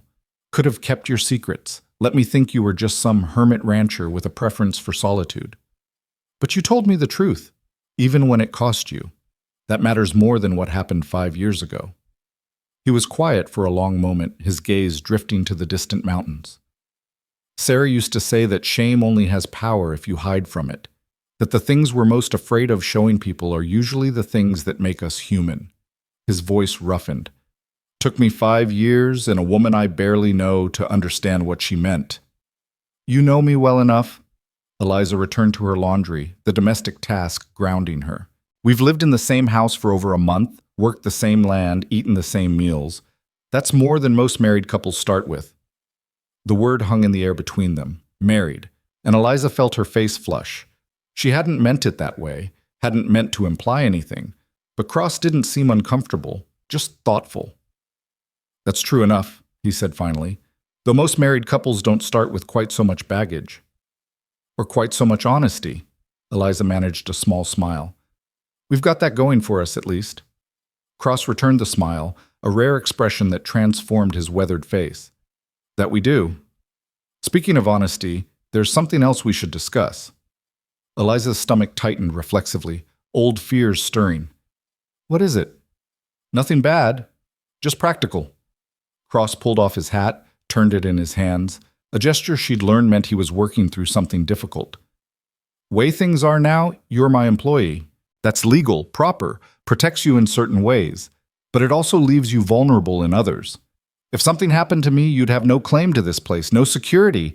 You'd be right back where you started. The observation sent a chill through her despite the afternoon heat. He was right, of course. She'd been so focused on day-to-day survival that she hadn't thought about the future, about what would happen if Cross died or decided to sell the ranch or simply changed his mind about her presence. What are you suggesting? She asked carefully. Marriage. The word came out flat, businesslike. Legal partnership. It would give you rights, protections, half ownership of everything here. If something happened to me, it would all go to you, free and clear. And it would stop the talk in town, give you respectability. Eliza stared at him, trying to process this wholly unexpected proposal. That's very practical. It is. Not very romantic. No. Cross met her eyes. But I'm not offering romance, Eliza. I'm offering security, partnership, a legitimate place in the world. The other stuff, affection, companionship, maybe more someday, if we both wanted it, that could grow naturally, without pressure. But the foundation would be honest. Two people choosing to build a life together because it makes sense, not because of pretty feelings that might not last. It should have offended her, this cold calculation of marriage as business arrangement, but instead Eliza found herself considering it seriously. Wasn't this better than the lies she'd been told before? Better than Thomas's false promises of love, his letters full of sentiment that meant nothing when confronted with reality? You don't love me, she said, making it a statement rather than a question. No. Cross's honesty was unflinching. I respect you, trust you, enjoy your company. I think you're strong and brave and deserving of better than you've gotten. But love? He shook his head. I loved Sarah. That kind of love doesn't come twice, at least not for me. I won't lie and say otherwise. Good. Eliza surprised herself with the firmness of her response. I don't think I want love, Daniel. Love makes you vulnerable, makes you stupid. It's what drove me to answer Thomas's advertisement, what made me believe in fairy tales. I don't trust it anymore. What do you trust? Work, honesty, mutual benefit. Eliza folded the last shirt, added it to the basket. The things we've built here over the past month, that's real. That's something I can believe in. Cross nodded slowly. So you'll consider it? The marriage? I'll consider it. Eliza picked up the basket, started toward the house. But I need time to think. This isn't a decision to make lightly. Take all the time you need. Offer stands whenever you're ready. That night, Eliza lay in her narrow bed and thought about marriage, about partnership, about the life she was building in this harsh land. Cross was offering her something unprecedented in her experience. Choice without coercion, security without strings, partnership without the pretense of emotions neither of them felt. It was strange. It was practical. It was possibly the most honest offer anyone had ever made her. But was it enough? Could a marriage built on mutual benefit and respect survive without love? Or would it eventually crumble, leaving her more damaged than before? She didn't have answers, only questions that circled through her mind like vultures over carrion. 3 days later, Thomas Grayson came calling. Eliza was in the garden when she heard the horse approaching, and her first instinct was to run for the bell, to summon Cross. But something made her pause, made her stand her ground with dirt under her fingernails and the sun beating down on her shoulders. Thomas reined in his horse at the edge of the property, his face still showing traces of the beating Cross had given him. He didn't dismount, just sat there looking down at her with an expression of calculated cruelty. Heard some interesting news, he called out. Heard Cross propose to you. That true? Eliza's hands tightened around the weeding tool she held. My business is my own. See, I disagree. You entered into a contract with me, and as far as I'm concerned, that contract still stands. You're mine, legally and morally, and I won't have some murderer stealing what belongs to me. I never belonged to you. Eliza forced her voice to remain steady, despite the fear churning in her gut. Your letters promised one thing, your actions delivered another. Any contract between us was void the moment you raised your fist. Thomas's laugh was ugly. You really think a judge will see it that way? You're a woman, sweetheart. Women don't break contracts. They honor their obligations or face consequences. Is that a threat? It's a fact. Thomas leaned forward in his saddle, his eyes cold. You marry Cross, I'll contest it. I'll drag you both through legal hell until you're bankrupt and broken. Or you could come back to me, honor your original agreement, and we can forget this whole unfortunate episode. The audacity of it took Eliza's breath away. This man who'd beaten her, discarded her, publicly humiliated her, now expected her to return willingly to his control. The sheer entitlement was almost impressive. I'd rather die, she said simply. That can be arranged too. Thomas's smile was pure malice. Accidents happen out here. People disappear. The desert's full of unmarked graves. Before Eliza could respond, Cross's voice cut through the tension like a blade. You threatening my employee, Grayson? He emerged from the barn, rifle held casually in the crook of his arm. Not aimed, not threatening, just present. Thomas's horse danced nervously, sensing danger. Just having a conversation, Thomas said, but his voice had lost its certainty. About contracts and obligations. Conversation's over. Cross moved to stand beside Eliza, his presence solid and reassuring. You've got 10 seconds to ride off my property. After that, I stop being polite. This isn't finished, Cross. Yes, it is. You just don't know it yet. Cross's voice remained level, but there was steel beneath the calm. You come back here, you'll leave in a pine box. That clear enough for you? Thomas stared at them both for a long moment, his face twisted with impotent rage. Then he yanked his horse around and galloped away, dust rising in his wake. Eliza didn't realize she was shaking until Cross gently took the weeding tool from her white-knuckled grip. You all right? He threatened to kill me. I know, I heard. Cross set the rifle aside, his hand coming to rest lightly on her shoulder. He won't get the chance, I promise you that. You can't watch me every moment. No, but I can make sure he knows what the cost will be if he tries. Cross's expression was grim. And I can give you legal protection he can't touch. The marriage offer still stands, Eliza. You want that security? It's yours. Eliza looked at this man who'd appointed himself her protector, who offered partnership without demanding her soul in exchange, who stood between her and danger time and again without asking for gratitude or payment. She thought about Thomas's threats, about the vulnerability of her current position, about the reality of being a woman alone in a world that saw her as property to be owned or discarded. And she thought about the alternative, a legal partnership with someone who'd proven himself trustworthy, who asked nothing she wasn't willing to give, who offered honest security instead of false promises. "Yes," she said quietly. "I'll marry you." Cross's expression didn't change, but something in his eyes shifted. Relief, maybe, or satisfaction. "You're sure? This isn't just fear talking?" "I'm sure. Fear's part of it, I won't lie. But it's not the only part. You're offering me something real, something I can build on. That's more than most women get. I'd be a fool to refuse." "When?" Cross asked, ever practical. "Soon. Before Thomas can file whatever legal challenges he's planning. Before he has time to cause more trouble." Eliza managed a shaky smile. "Unless you need time to prepare?" "Nothing to prepare. We can ride to town tomorrow, find a preacher, handle the paperwork. Be done by afternoon if we're efficient about it." The romance of it was non-existent, but somehow that made it more honest. This wasn't a fairy tale wedding with white dresses and flowers. This was a practical arrangement between two damaged people trying to survive in a harsh world. "Tomorrow, then," Eliza agreed. That evening, they sat on the porch watching the sun set in streaks of gold and crimson. Cross whittled a piece of wood with his pocket knife, the rhythmic scraping sound oddly soothing. Eliza mended one of his shirts, her needle flashing in the fading light. "I should tell you something," Cross said without looking up from his whittling. "Before we do this, you should know what you're getting." Eliza's hands stilled. "What do you mean?" "I'm not an easy man to live with. I'm quiet, keep to myself, got habits that'll probably drive you mad. I don't talk much about feelings, don't like crowds, prefer my own company most times." He paused, the knife going still. "And I've got darkness in me, Eliza. The thing I did, killing Thornton, it's not something you do and walk away clean. Sometimes I wake up in the night and I can still see his face, still hear Sarah crying. That's not going to magically disappear because we signed some papers." "I know." Eliza set down her mending, giving him her full attention. "I've got my own darkness. Thomas's fists might heal, but the fear doesn't go so easily.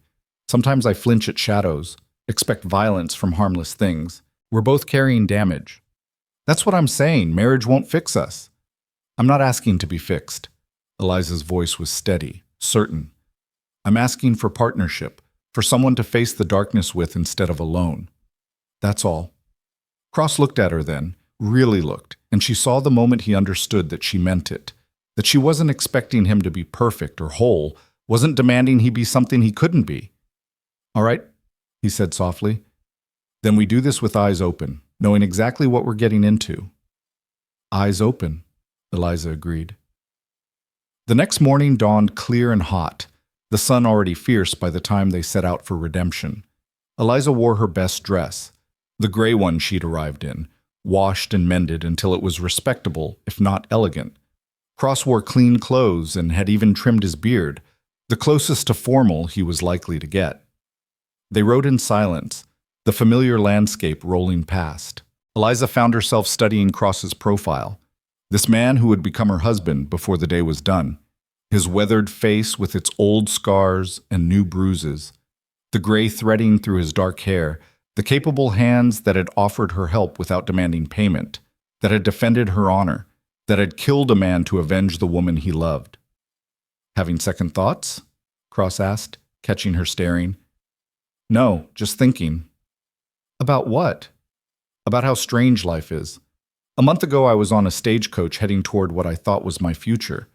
Now I'm riding toward a completely different one, and somehow it feels more right than anything that came before." Cross was quiet for a moment. "You know what Sarah used to say? That the best things in life come from the worst moments, if you're brave enough to keep living through them." She sounds like she was wise. She was. Too wise to die so young, too good to be destroyed by a monster. Cross's voice roughened. But she was right about finding good and bad. If she hadn't died, I wouldn't have come west. Wouldn't have been here when you needed someone. Maybe that's something, at least. Maybe some good came from all that pain. Eliza reached forward, her hand finding his where it rested on the saddle horn. He didn't pull away, just accepted the contact with the same quiet acceptance he brought to everything. Then let's make sure her wisdom wasn't wasted, Eliza said. Let's build something that honors both our ghosts, the woman you loved and the woman I was before Thomas destroyed her. Something real and honest and worth protecting. Deal, Cross said simply. Redemption was busy when they arrived, Saturday bringing folks in from surrounding ranches for supplies and socializing. Eliza felt the stares immediately, heard the whispers that followed them up the street. Cross ignored it all with practiced ease, guiding them directly to the small church at the end of town. Reverend Patterson was a lean man with kind eyes and a gentle manner. He listened to their request without judgment, though his eyebrows rose slightly when Cross explained they wanted to marry immediately. Marriage is a sacred commitment, he said carefully, not to be entered into lightly. Perhaps some counseling sessions first to ensure— We're sure, Cross interrupted. Got witnesses? Patterson looked between them, seeming to assess their determination. Whatever he saw must have satisfied him, because he nodded slowly. I'll need to fetch Mrs. Patterson and one other person. Wait here.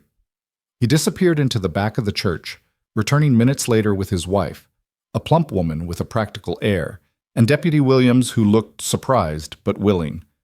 Heard you two might be heading this direction, Williams said to Cross. Guess the rumors were true. Guess they were. Cross turned to Eliza. Ready? She was, and she wasn't. This was happening too fast, too simply, without any of the ceremony or romance she'd once dreamed about. But those dreams had belonged to a different woman, one who believed in fairy tales and happy endings. The woman she was now understood that real security came from practical arrangements, not pretty promises. I'm ready, she said. The ceremony was brief, almost perfunctory. Reverend Patterson spoke about commitment and partnership, about facing life's hardships together. He asked if they came freely to this union, if they promised to honor and respect each other. They each said yes, their voices steady in the quiet church. There were no rings, no flowers, no music. Just two people standing before a preacher and making vows that had more to do with survival than love. By the power vested in me, I now pronounce you husband and wife. Patterson smiled gently. You may kiss the bride. Cross hesitated, clearly uncertain. They'd never kissed, had barely touched beyond the practical necessities of daily life. But Eliza understood the importance of this moment, the public nature of the commitment. She leaned forward, pressing her lips briefly to his in a kiss that was more contract than passion. When they pulled apart, she saw something shift in Cross's eyes. Recognition, maybe, or acknowledgement that they'd crossed a threshold from which there was no retreat. Congratulations, Mrs. Patterson said warmly, embracing Eliza. May you build a strong and lasting partnership. The word choice was deliberate, Eliza noticed. Partnership, not love. Practical, not romantic. It suited them perfectly. They signed the necessary papers, Williams and Mrs. Patterson serving as witnesses. It was done within the hour, legal and binding, transforming Eliza from employee to wife with the stroke of a pen. As they prepared to leave, Williams pulled Cross aside. Grayson's been making noise about contesting this. Says you coerced her, that she's not in her right mind. She's standing right there, Cross said flatly. She can speak for herself. Williams turned to Eliza. Ma'am, are you marrying this man of your own free will? No one's forcing you, threatening you. Eliza met his eyes directly. I'm choosing this freely. Mr. Cross has offered me partnership and security, and I've accepted. No one forced me. You understand what you're giving up? Once you're married, your property becomes his, your legal autonomy. I understand perfectly. Eliza's voice was firm. And I understand that married to him, I have protections I don't have on my own. I understand that a woman alone in this territory has few options and less safety. I'm making the best choice available to me, Deputy. That should be enough. Williams studied her for a long moment, then nodded. I'll put it in my report that you seemed clear-headed and willing. Should be enough to shut Grayson down, at least legally. Thank you, Eliza said sincerely. They rode home in the afternoon heat, Eliza now legally Mrs. Daniel Cross. The name felt strange in her mind, borrowed rather than owned, but it came with protections, with security, with a place in the world that was hers by law rather than charity. When they reached the ranch, Cross helped her down and then stood there, clearly uncertain about what came next. The wedding was done, the paper signed, but the reality of what they'd committed to still needed navigating. So, Eliza said, breaking the awkward silence, what now? Now we live our lives same as before, I suppose. You keep your room, your privacy, your autonomy. Only difference is the legal paper saying you're my wife instead of my employee. That's all? Eliza wasn't sure whether to feel relieved or disappointed. That's all. Unless you want more. Cross met her eyes. I meant what I said, Eliza. No expectations, no demands. We build this at whatever pace feels right, let it grow naturally or not at all. You're not obligated to anything beyond what we already had. It was, Eliza realized, the most respectful thing anyone had ever said to her. Most men would have viewed the wedding as granting them rights, access, ownership. Cross viewed it as a legal formality that changed nothing about who they were to each other. Thank you, she said softly, for understanding, for not pushing. Nothing to thank me for. You're a person, not property. Marriage doesn't change that. They went about their evening routine, Cross tending the animals, Eliza preparing supper, both moving through familiar tasks. But something had shifted. Some invisible line crossed. They were partners now, legally bound, their futures intertwined whether they wanted it or not. That night, Eliza found a package on her bed. Inside was a simple steel ring, unadorned but beautifully made. A note in Cross's rough handwriting said simply, "Forged from steel from this land. Yours by right, not obligation. Wear it if you choose." Eliza held the ring to the lamplight, watching it catch the glow. It wasn't gold or silver, wasn't fancy or expensive, but it was honest, practical, made specifically for her by a man who valued truth over prettiness. She slipped it onto her finger. It fit perfectly. Outside, the desert breathed its ancient breath, and somewhere in the darkness, a coyote sang to the moon. Eliza stood at her window, looking out at the life she'd chosen, harsh, honest, built on foundations of mutual respect rather than romantic fantasy. It wasn't what she'd dreamed of as a girl. But it was real, and it was hers, and that was enough. The steel ring caught the morning light as Eliza worked the bread dough, her hands moving with practiced rhythm.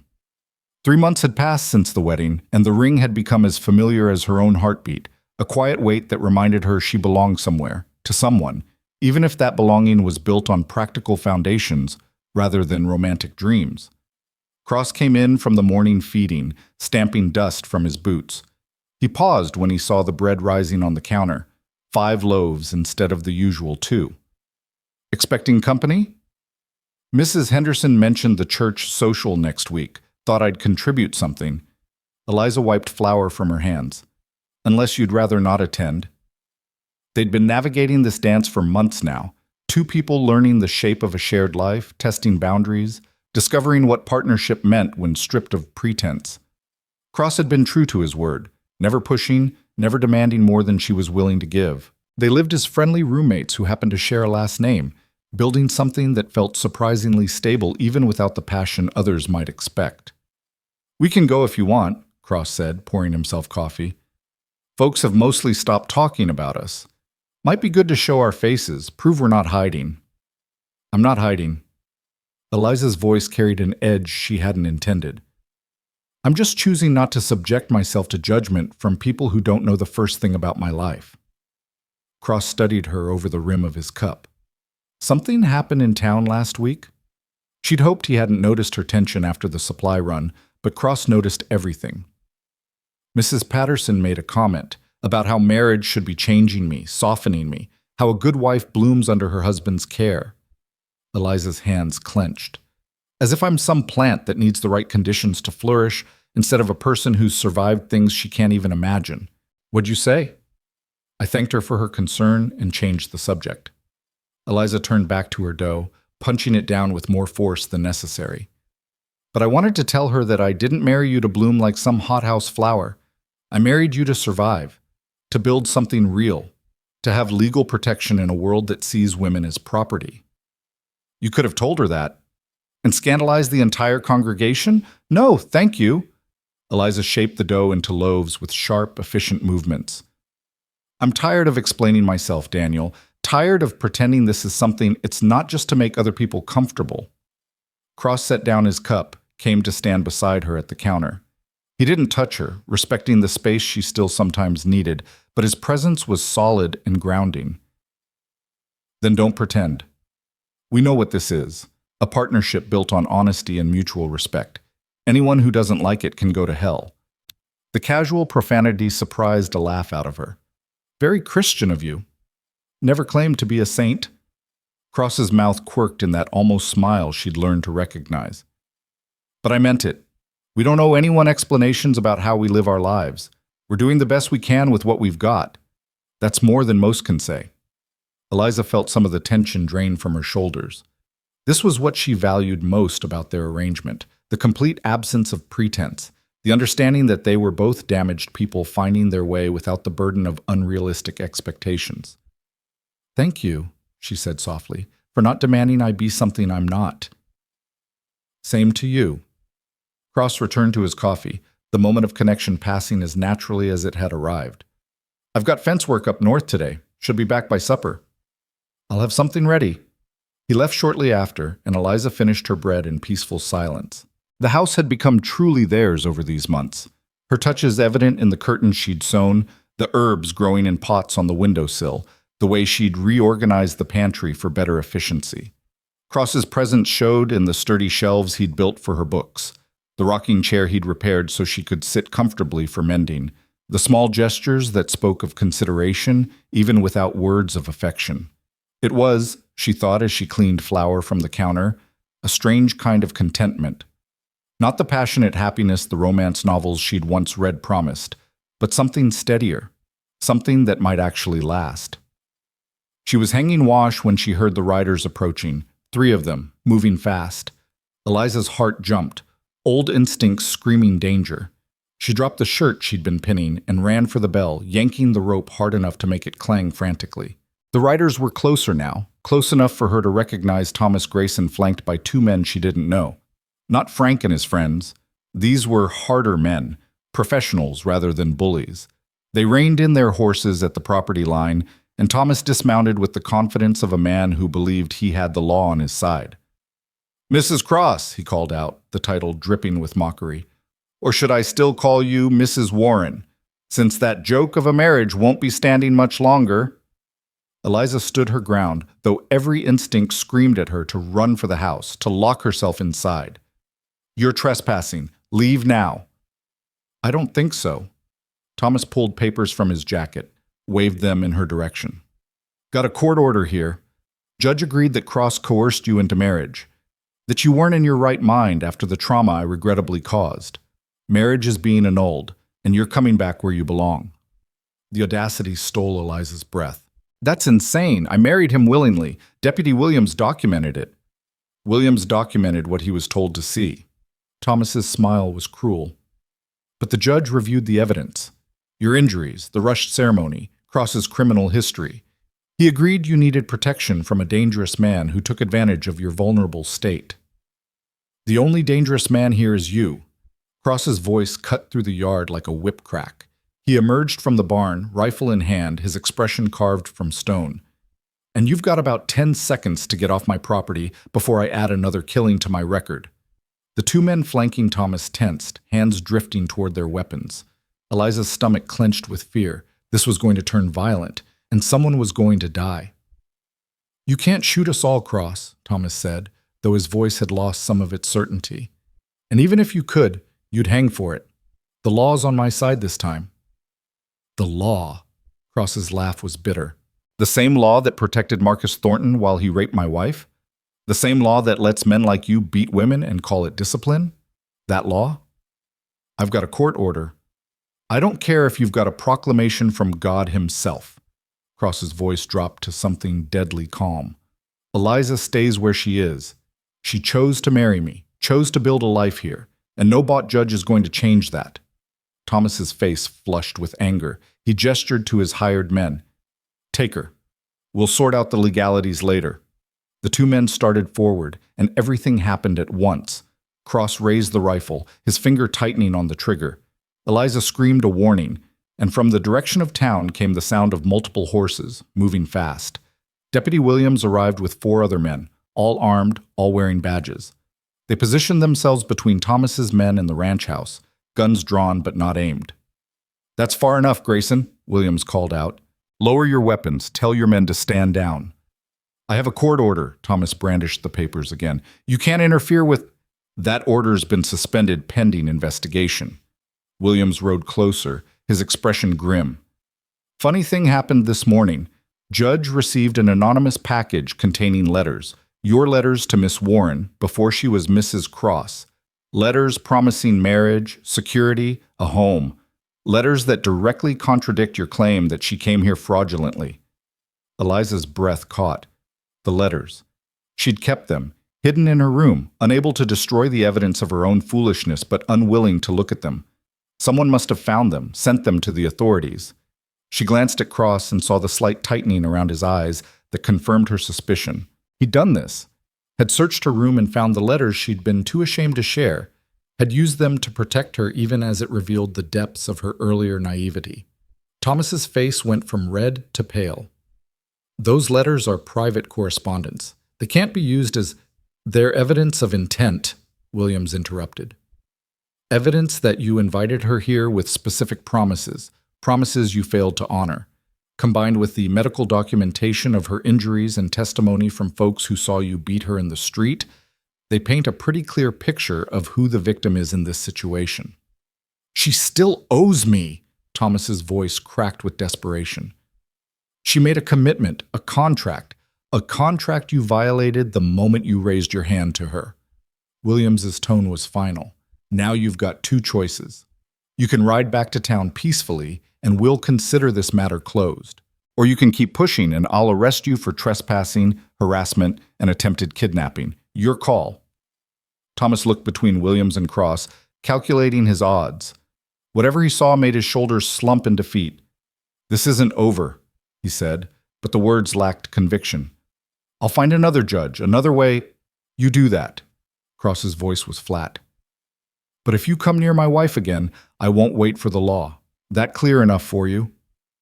Thomas mounted his horse without another word, his hired men following suit.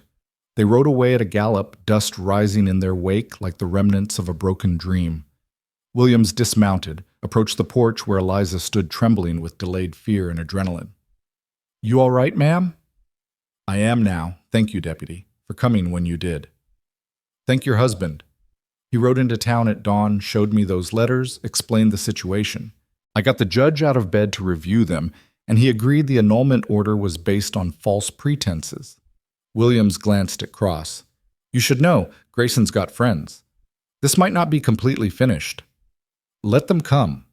Cross had lowered the rifle, but his expression remained hard. I'm done running from men who think money and influence put them above consequence. Williams nodded slowly. Just be careful, both of you. He tipped his hat to Eliza. Ma'am, you need anything, you know where to find me. After the deputy and his men left, silence settled over the ranch like dust.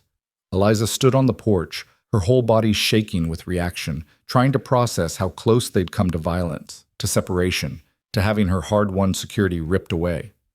Cross approached slowly, giving her space to compose herself. You're angry, he observed, about the letters. You went through my things. I did. No apology, just acknowledgement. Needed evidence to counter Grayson's claims. Those letters were the proof we needed. You should have asked. Would you have given them to me? Cross met her eyes directly. Or would shame have kept you from sharing them, even if it meant losing everything we've built? Eliza wanted to be angry, wanted to hold on to righteous indignation about her privacy being violated. But he was right. She would never have willingly shared those letters, would have let them stay hidden even if it cost her the protection of their marriage. I hate that you're right, she said finally. I know. Cross climbed the porch steps, stopped a careful distance away. But I wasn't going to let him take you. Not legally, not any other way. Whatever I had to do, whoever I had to become, he wasn't taking you. The fierceness in his voice startled her. This wasn't the calm, practical man she'd married. This was someone stripped down to raw emotion, someone who'd been prepared to kill rather than let her be dragged back into Thomas's control. You would have shot them, she said, making it a statement rather than a question. Yes. All three of them, even knowing it would mean hanging. Yes. Cross's jaw tightened. I already killed one man to protect someone I cared about. You think I'd hesitate to do it again? The admission hung between them, someone I cared about. Not loved, he'd been clear about that boundary, but cared about, valued, considered worth protecting even at the cost of his own life. Daniel, Eliza's voice came out softer than she'd intended.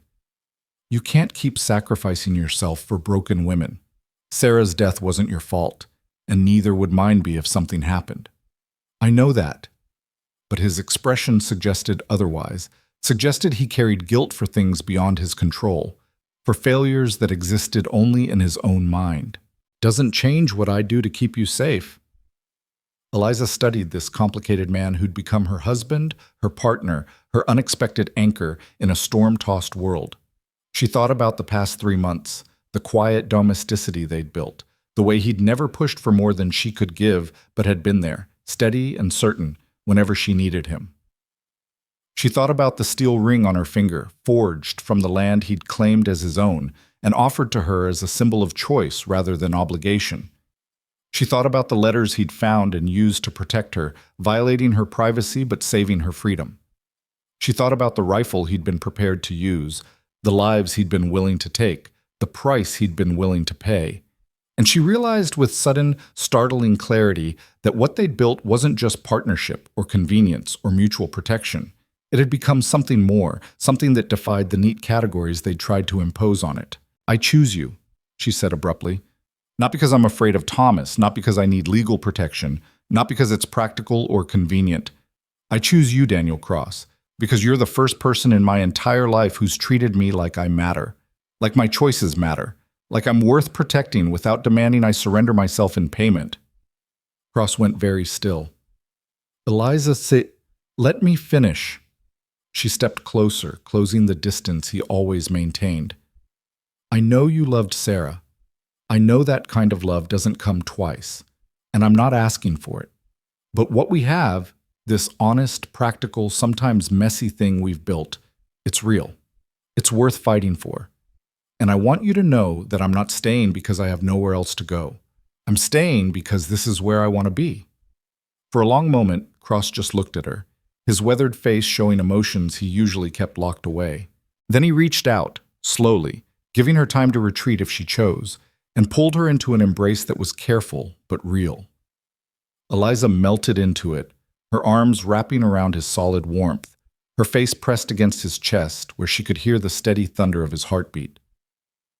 They stood like that for a long time, two broken people holding each other upright, finding in shared survival something that might not be love, but was precious nonetheless. I choose you too, Cross said finally, his voice rough. Not because you're Sarah's replacement. You're nothing like her, and that's not a criticism.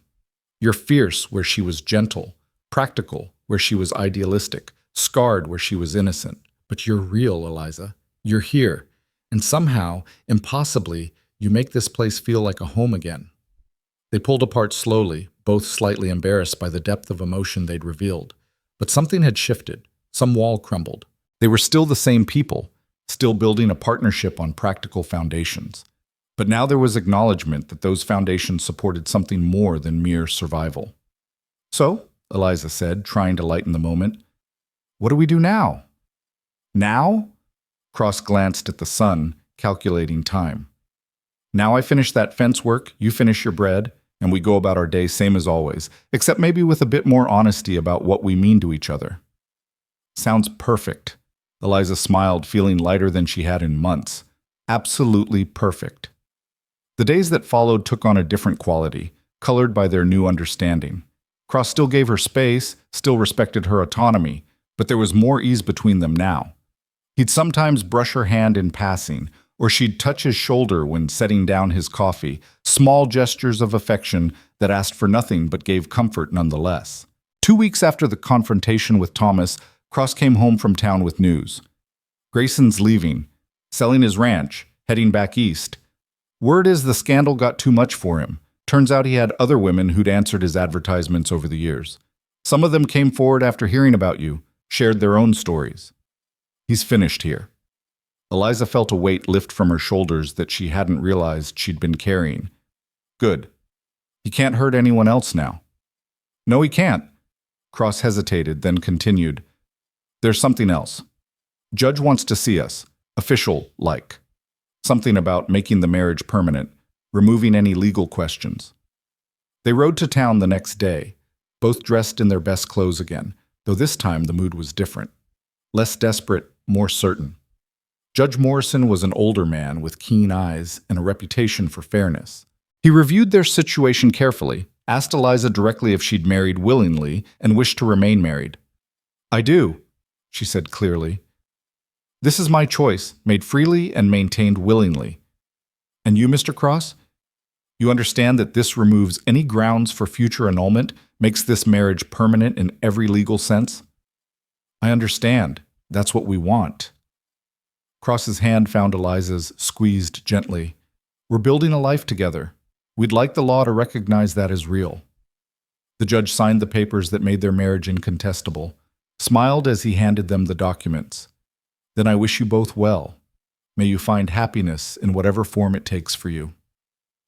That night, Cross built a fire in the yard, and Eliza brought out the carpet bag she'd arrived with, the one containing Thomas's letters, along with the remnants of her old life.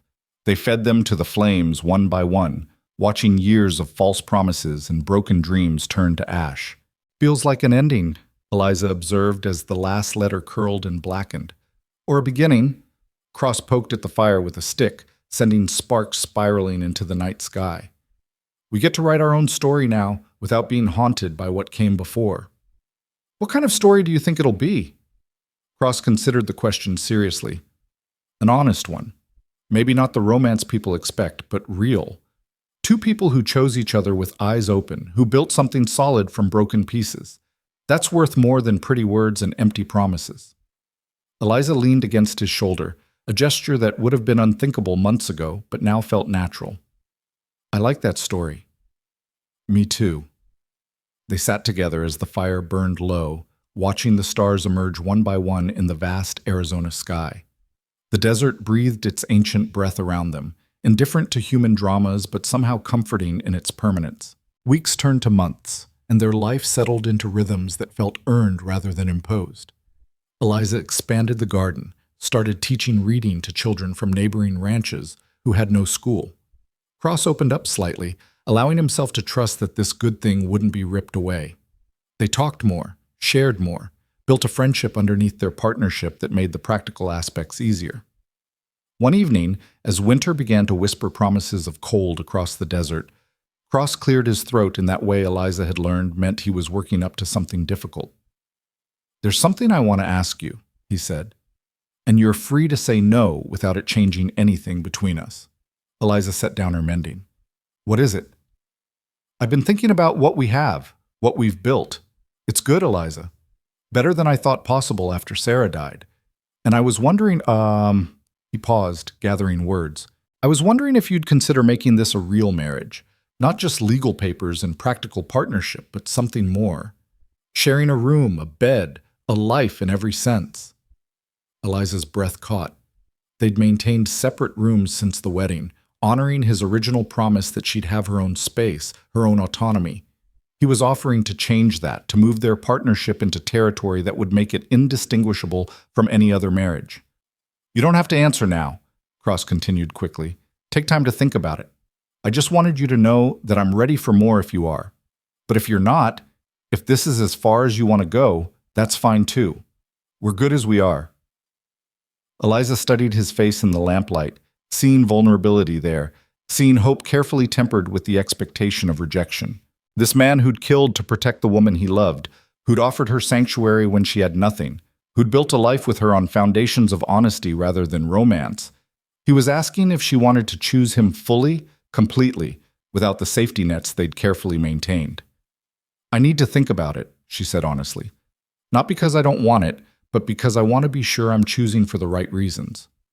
Fair enough. Cross accepted her answer with the same quiet grace he brought to everything. No pressure, no timeline. Just wanted you to know the offer stands. That night, Eliza lay in her bed and thought about what Cross had asked.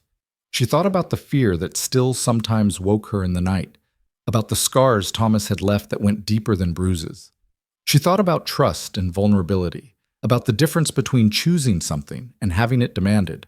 And she thought about the steel ring on her finger, about the life they'd built through months of patient partnership, about the way Cross looked at her sometimes when he thought she wasn't watching, not with desire exactly, but with something that might eventually become love if given time and space to grow. 3 days later, she found him in the barn repairing tack. "Daniel, I have an answer for you." He set down the leather he'd been working, gave her his full attention. "All right." "Yes." The word came out steady, certain. "I want more. I want to share a room with you, to build a real marriage in every sense. Not because it's practical or expected, but because I trust you. Because what we have is worth deepening." Cross's expression transformed, hope and relief and something warmer flooding across his weathered features. "You're sure?" "I'm sure." Eliza stepped closer, took his work-roughened hands in hers. "I'm choosing this, choosing you, choosing us, with eyes open and heart willing." He pulled her into an embrace that was no longer careful but celebratory, and Eliza felt something click into place inside her chest. This was what she'd been searching for without knowing it. Not a grand passion or a fairy tale romance, but honest partnership with someone who valued her as an equal, who asked rather than demanded, who built with her rather than trying to shape her into something she wasn't. That night, Cross moved his things into her room, their room now, and they lay together in the darkness, talking in whispers about the future they'd build together. It was tentative at first, both of them learning the shapes of this new intimacy, but it was real. It was chosen. It was theirs. "Thank you," Cross murmured against her hair, "for giving me a second chance at this, at having a partner, a home, a reason to wake up in the morning. Thank you for seeing me as worth saving when I couldn't see it myself." Eliza's voice was thick with emotion, for offering partnership instead of ownership, for building something honest instead of playing at romance. They fell asleep tangled together, two broken people who'd found in each other not healing exactly, but something better, acceptance of their scars, and the determination to build something beautiful anyway. Winter came and went, bringing cold nights and the need to huddle close for warmth. Spring arrived with wildflowers painting the desert in impossible colors. Summer blazed down with its familiar ferocity. And through it all, Eliza and Cross built their life one day at a time. The ranch prospered under their joint management. Eliza's teaching grew into a small school that met 3 days a week, giving isolated children access to education they wouldn't otherwise have. Cross expanded his herd, built additional corrals, became known throughout the territory as a fair dealer and a man of his word. They weren't perfect. They still had hard days, still carried scars that sometimes ached. Eliza still flinched at sudden movements, still had nightmares about Thomas's fists. Cross still woke sometimes with Sarah's name on his lips, still carried guilt for violence he couldn't undo. But they faced those demons together, talked through the hard things, built something stronger because it was founded on truth rather than illusion. 1 year to the day after their wedding, Cross presented Eliza with a gift, a simple wooden box containing seeds for roses. "Thought maybe you could plant these by the porch," he said, almost shy. "Give us something beautiful to look at." Eliza laughed, remembering Mrs. Patterson's comment about blooming under a husband's care. "Roses, really? What's wrong with roses?" "Nothing. They're perfect." She kissed him, a gesture that had become natural over months of growing intimacy. "We'll plant them together. Build something beautiful, like everything else we've done." They planted the roses that afternoon, working side by side in the Arizona sun, adding beauty to the practical life they'd constructed. The roses would grow slowly, would need tending and patience, would face harsh conditions, but would bloom nonetheless if given proper care. Not unlike the marriage they'd built, Eliza thought, as she patted earth around the roots. Not unlike the love that had grown despite both of them swearing it impossible. That evening, as they sat on the porch watching the sunset paint the desert in impossible colors, Cross took her hand. "I need to tell you something." Eliza's heart skipped, old fears stirring. "What is it?" "I love you." The words came out rusty, unpracticed, but absolutely sincere. "Didn't think I could. Didn't think I'd ever feel that way again after Sarah. But I do. I love you, Eliza. Not the same way I loved her. It's different, built on different things. But it's real, and I needed you to know." Tears filled Eliza's eyes, spilling down her cheeks unchecked. "I love you too. Didn't plan to, didn't want to risk it. But somewhere between practical partnership and honest living, I fell in love with you. With your quiet strength, your fierce protection, your absolute refusal to lie just to make things easier." They kissed as the sun set, sealing promises that had taken a year to ripen, but were all the stronger for the time invested. This wasn't the love of fairy tales, instant and overwhelming. This was something harder won and more durable. Love built on foundation of respect and honesty. Love that had survived harsh conditions and grown anyway. Years passed, marked by the changing seasons and the deepening of their partnership. The roses grew tall beside the porch, blooming in defiant beauty against the desert landscape. Children came to learn, stayed for Eliza's gentle teaching and Cross's quiet wisdom. The ranch became known as a place where broken things could heal, where second chances were possible. Eliza never forgot where she'd come from, the mail-order bride who'd arrived covered in bruises, desperate and alone. But she didn't let that define her. She'd chosen to build something new, had found in Daniel Cross a partner worthy of the trust she'd been terrified to give. They had a son eventually, then a daughter.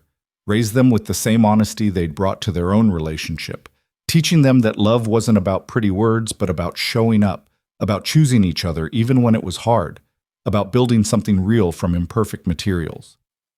On their 10th anniversary, Cross presented Eliza with another gift, this time a gold band to wear alongside the steel ring. "Thought you deserved something precious," he said, "something that showed the world how much you mean to me." Eliza held the gold band to the light, admiring its simple beauty. But when she put it on, she kept the steel ring too, wearing both together. "The steel matters more," she explained, "because you gave it to me when I had nothing, when I was nobody special, when there was no reason to value me except that you chose to. The gold is beautiful, but the steel is honest. I need both." Cross pulled her close. This woman who'd become his second chance, his unexpected redemption. "Thank you for staying, for choosing this life, choosing me, even when neither of us was sure it would work. Thank you for asking me to come with you that day in redemption." Eliza leaned into his embrace, solid and sure after years of practice.